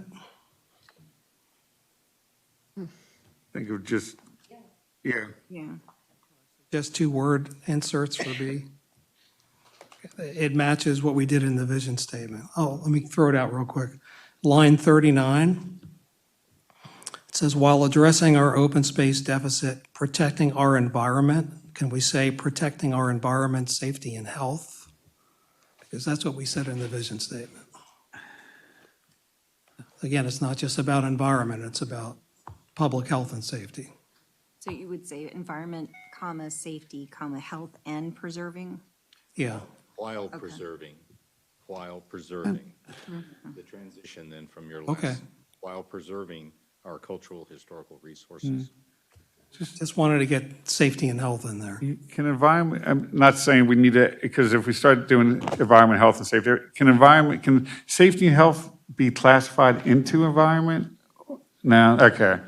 Just so we wouldn't have to change every, if we want to start adding safety and health after environment, just so, less changes and stuff. But you could do a quick word search on environment and then see if you needed to add those terms or not. I'm just saying. Okay, Did so we we're, just- Sorry, did we decide to change the word provide in that paragraph? On, where it says provide growth? That's a good pickup. We should say pursue there as well. It might be a good change. yeah. Can I also ask, are we leaving erasing in, or can we make that eliminating?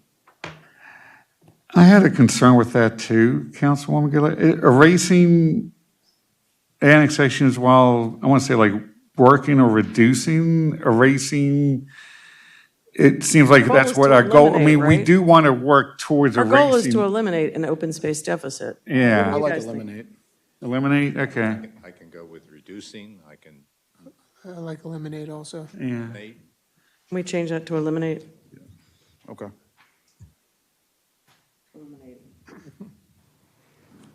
Yeah, while eliminating our open space deficit, yes. Correct, eliminating. Okay.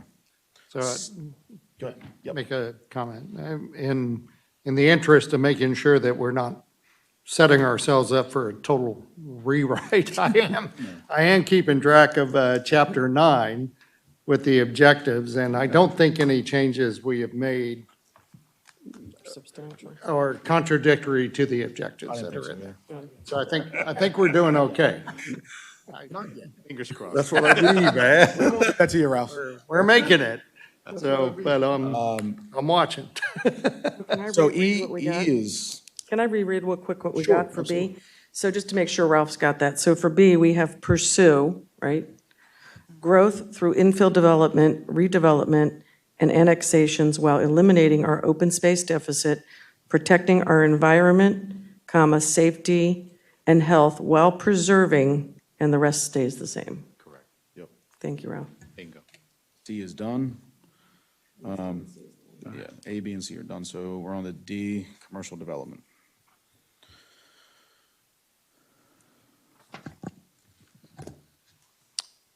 You want comments? Yeah, I'm pretty comfortable with what it says, yes.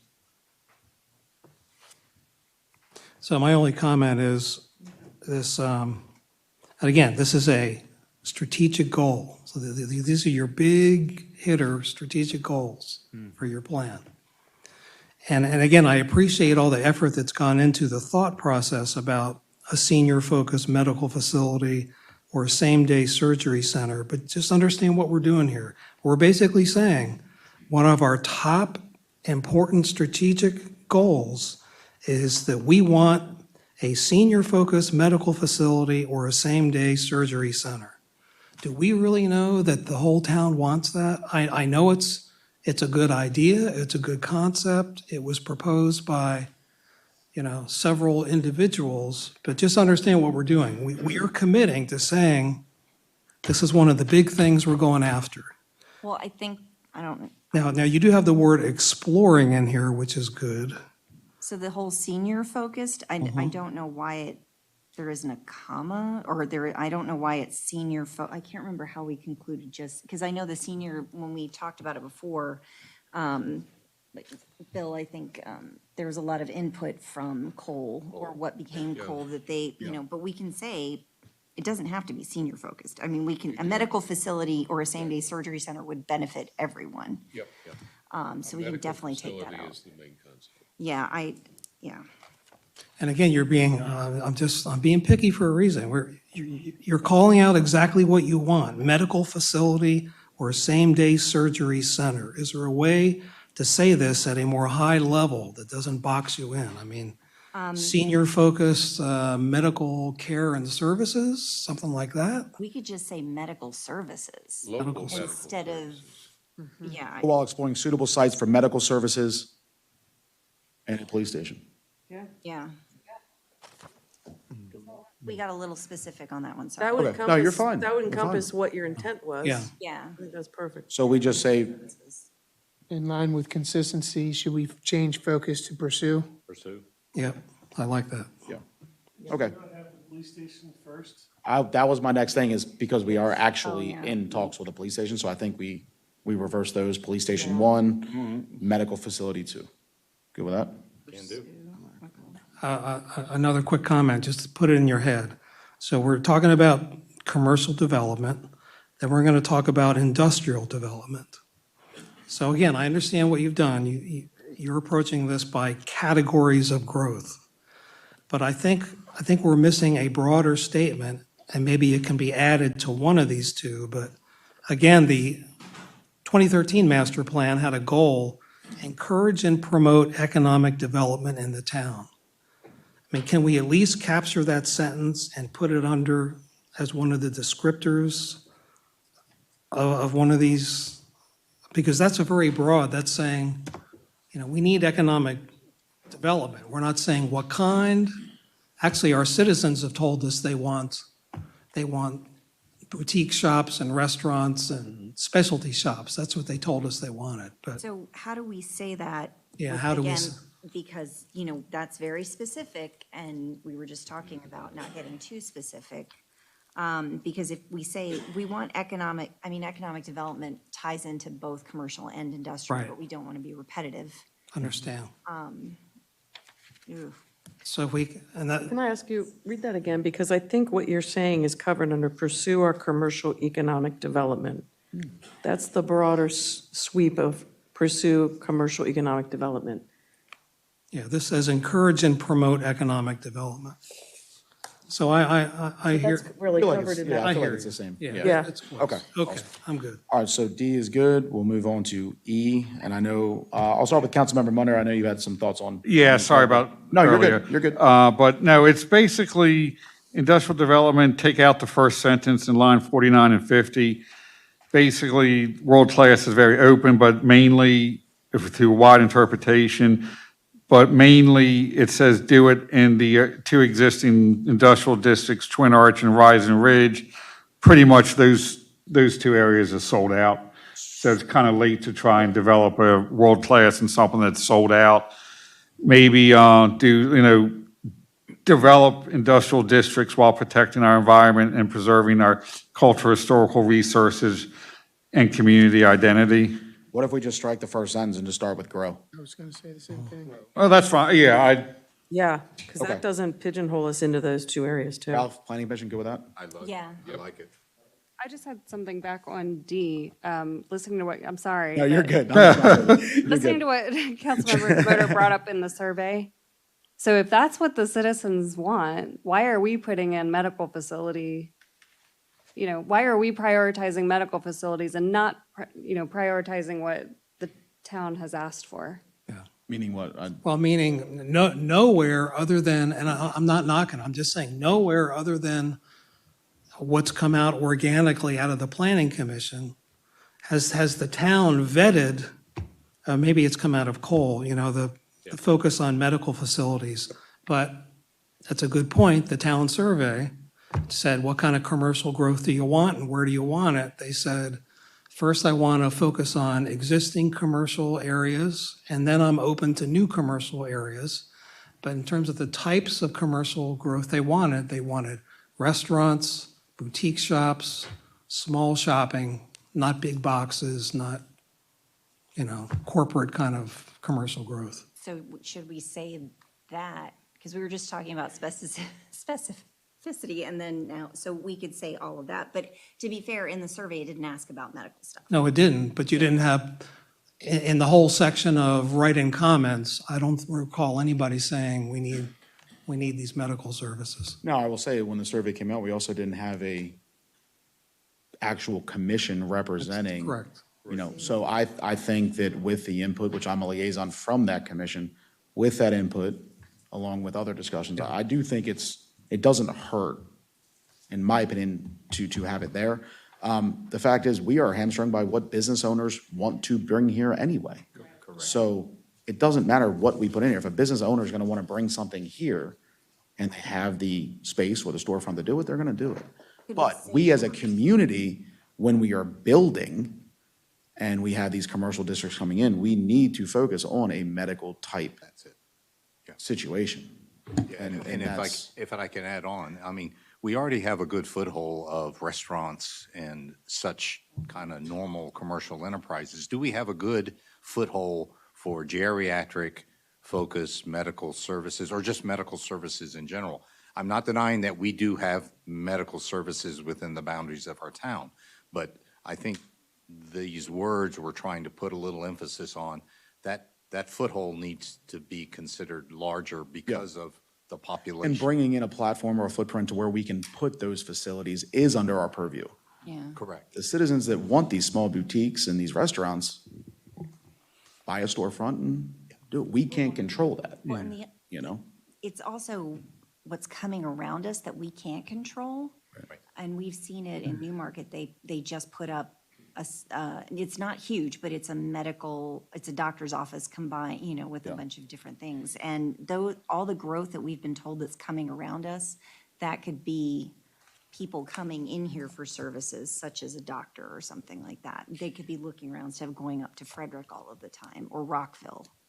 Yeah, and I think, and I'm always the optimist, I think we're all understanding that what we're trying to do is come up with a succinct prescription for how we see the optimal land use within this town. Right.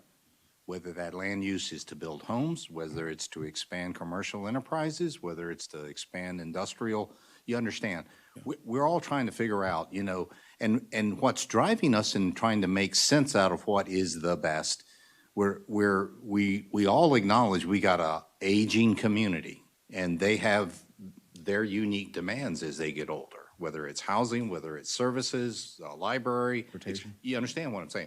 So we're all trying to get to that. What's the best recipe to guide development?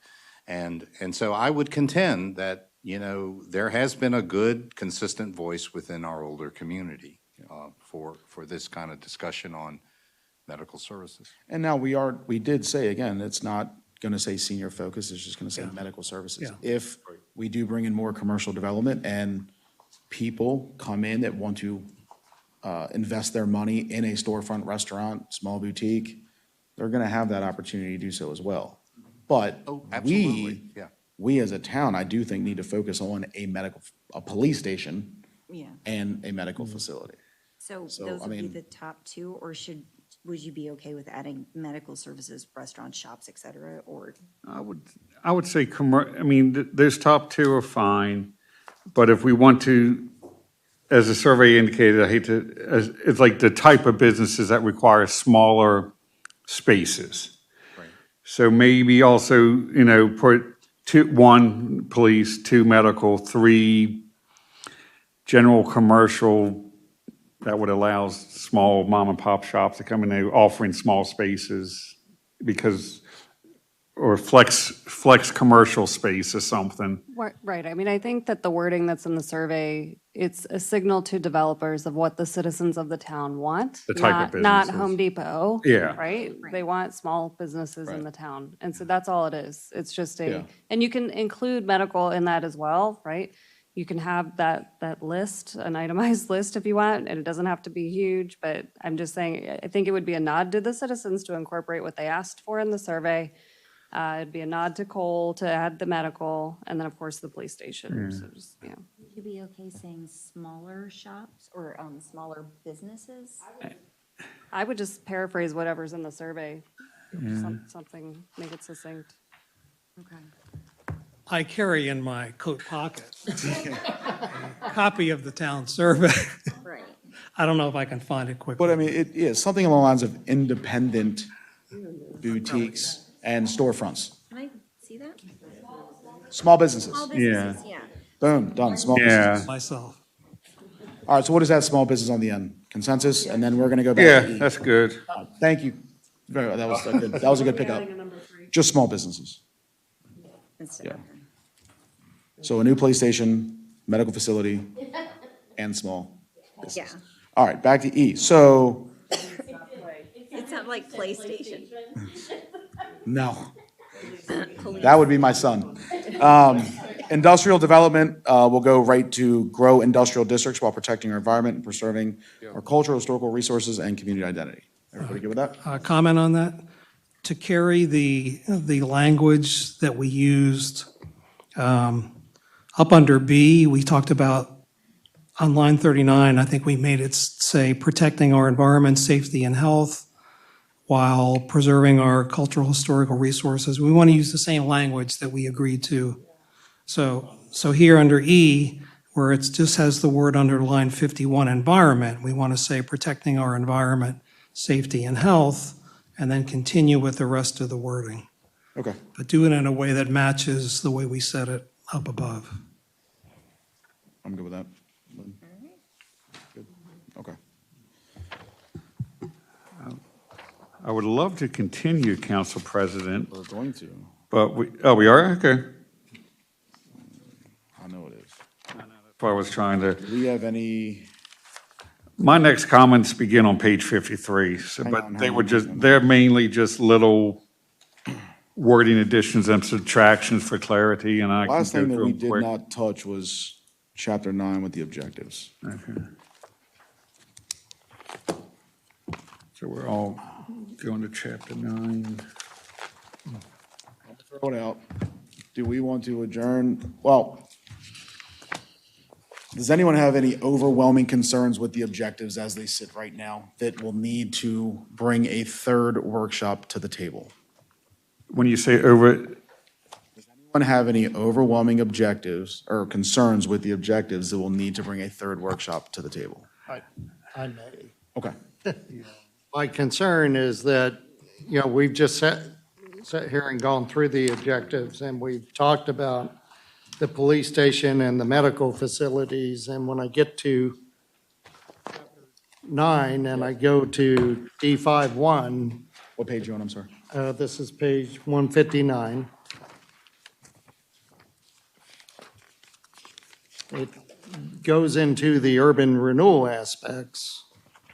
And then the second objective from chapter 5 says drive commercial districts infill development. And I guess my question is, and maybe it's explainable and we don't need another workshop, but shouldn't there be somewhere within the master plan, most likely chapter 7, an objective under D that concerns the police station?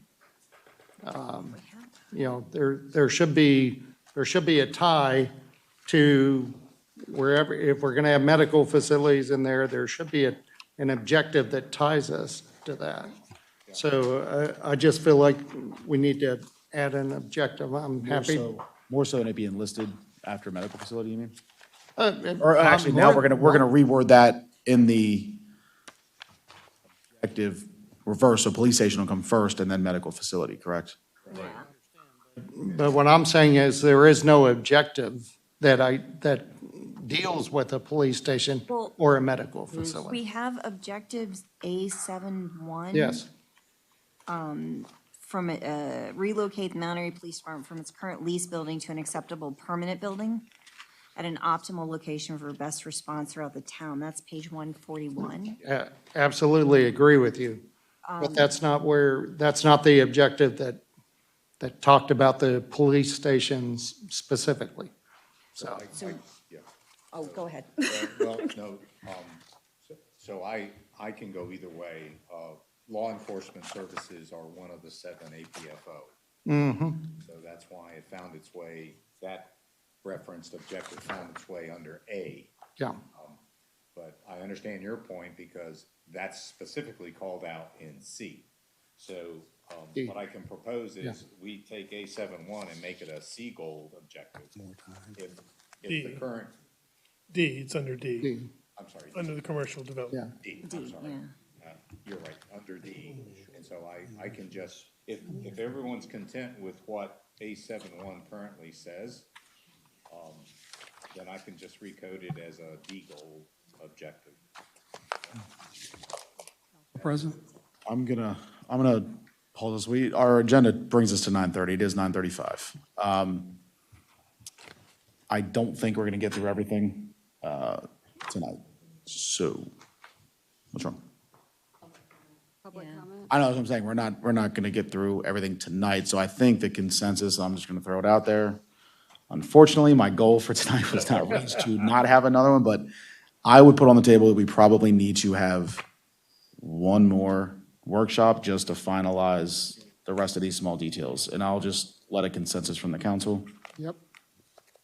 I'm good. Oh, yeah, another Yeah, one. I don't think as long a one, but like if we look at the objectives now, like the mayor said, we got to make sure they tie in word-wise, and that could take, Yeah, no, I agree. We not as long, but. want to get it definitely. right, so. Planning Commission, consent, you guys okay with that? I don't want to leave you here longer than we have to.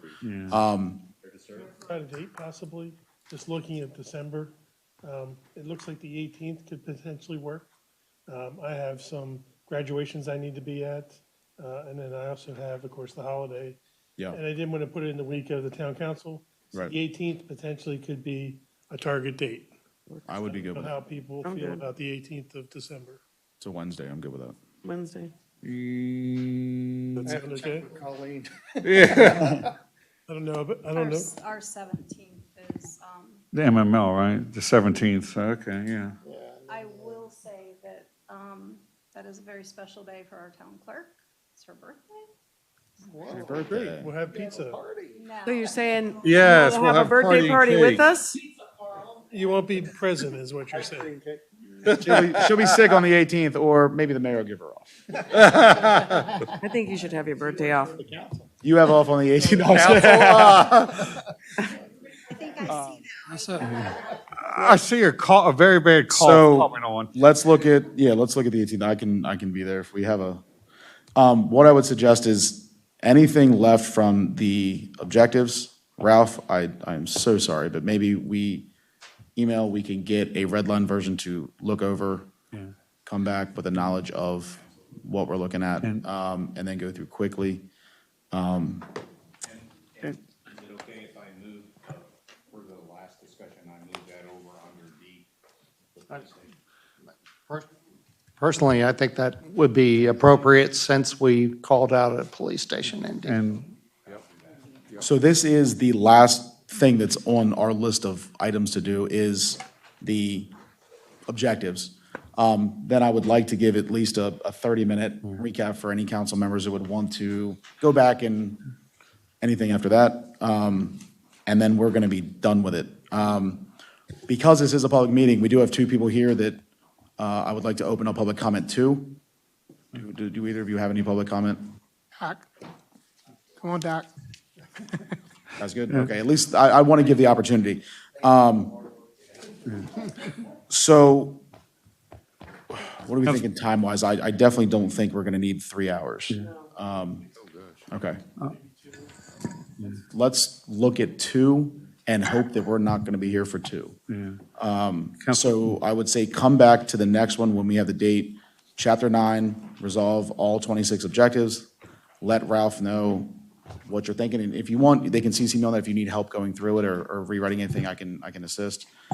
I would highlight, I apologize, but I would highlight on page 154, there is an objective there pertaining to expanding our library services. Okay. And I'm just being honest here, I couldn't get consensus whether that ownership for that objective should come from Cole or some other entity. Okay.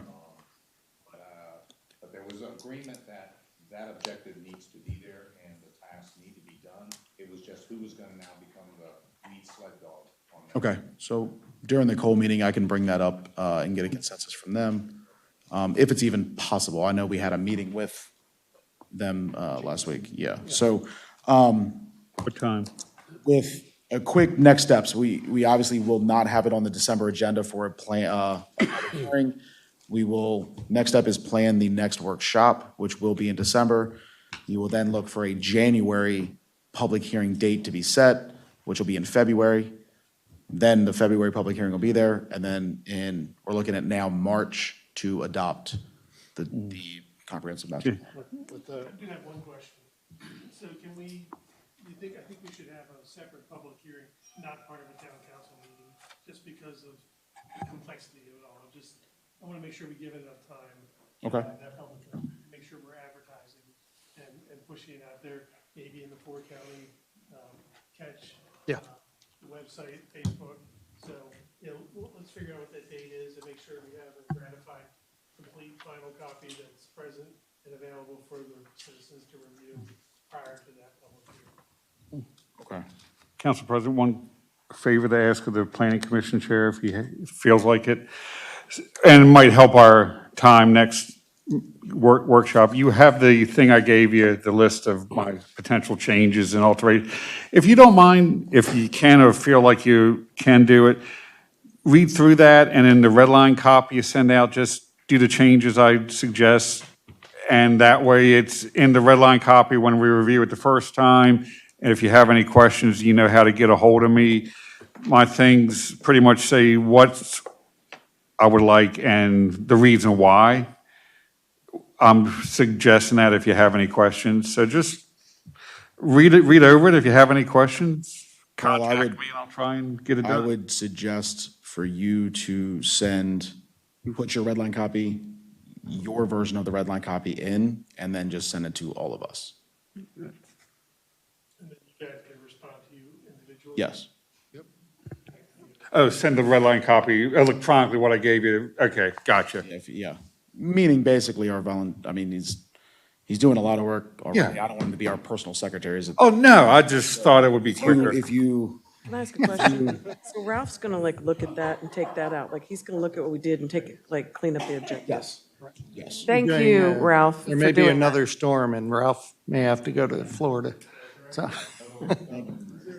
I'm gonna, Question of clarification. So, for example, I had a lot of wording comments here and there. So just like the guidance you gave to Councilmember Munder, do you want me to go in and make my suggested red line changes and then bring those to the meeting? I would say make those changes, send them to Ralph, have that be distributed to the council so we can Okay. all review prior, and then we can go from there. Okay. What I don't want to have happen is the five of us send one guy Right. all of these changes, and he's taking all of these changes and putting them in an order for then us to review. Oh, yeah, no. If you have changes that you'd like, make them, No, put them I'm in a just, red line, send them to him, and then we I can think distribute it he's accordingly. got enough to do, if you look at goal A, you're gonna take out the word 7 areas of, you know what I mean? You're gonna align the goals with what we have now spent an extensive amount of time rewording the objectives. So that's all I'm saying. If you guys have those edits, make them yourselves, get Hopefully them to some of Ralph. those line up with what they're talking about with their changes and when you're cleaning that up. Hopefully Even that send them covers it. send them to us individually to avoid a quorum through email, and then we can review and come back with a knowledgeable statement, or knowledgeable on the changes. I just don't want to overwork Ralph. You already have all the changes that we made today. You darn sure don't need to go through 5 of our further stuff as well. Next thing you know, you're not re-upping for chairman of the planning commission. That's not going to happen. so deliver some banners too. Monday. Never mind. All right, guys, we'll go ahead and I conclude. do have one more comment. So the deadline for the January cover of the four-county catch would be December 15th. We're having a workshop on the 18th. If we schedule a public hearing somewhere in the middle of January, then I would be comfortable giving SUDA the whatever advertisement we want so that it gets in the four-county catch. But the only caution I have is that if we don't get done next time, then we're going to have to hurry through it, because once we pull the trigger on the advertisement, we're not going to be able to move that date. What do you think time-wise, in going through these before, what do you think time-wise would be suitable? My question is, if we were to, normally we go at a public hearing at 7:15, and then we start it. If we would say public hearing starts at 6:30, you have a full hour before the council meeting, and we don't have to figure out another date.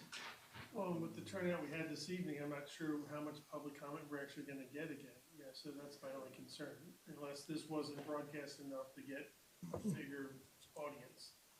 So I don't know, it's hard to sort of guesstimate that. I mean, do you have any thoughts?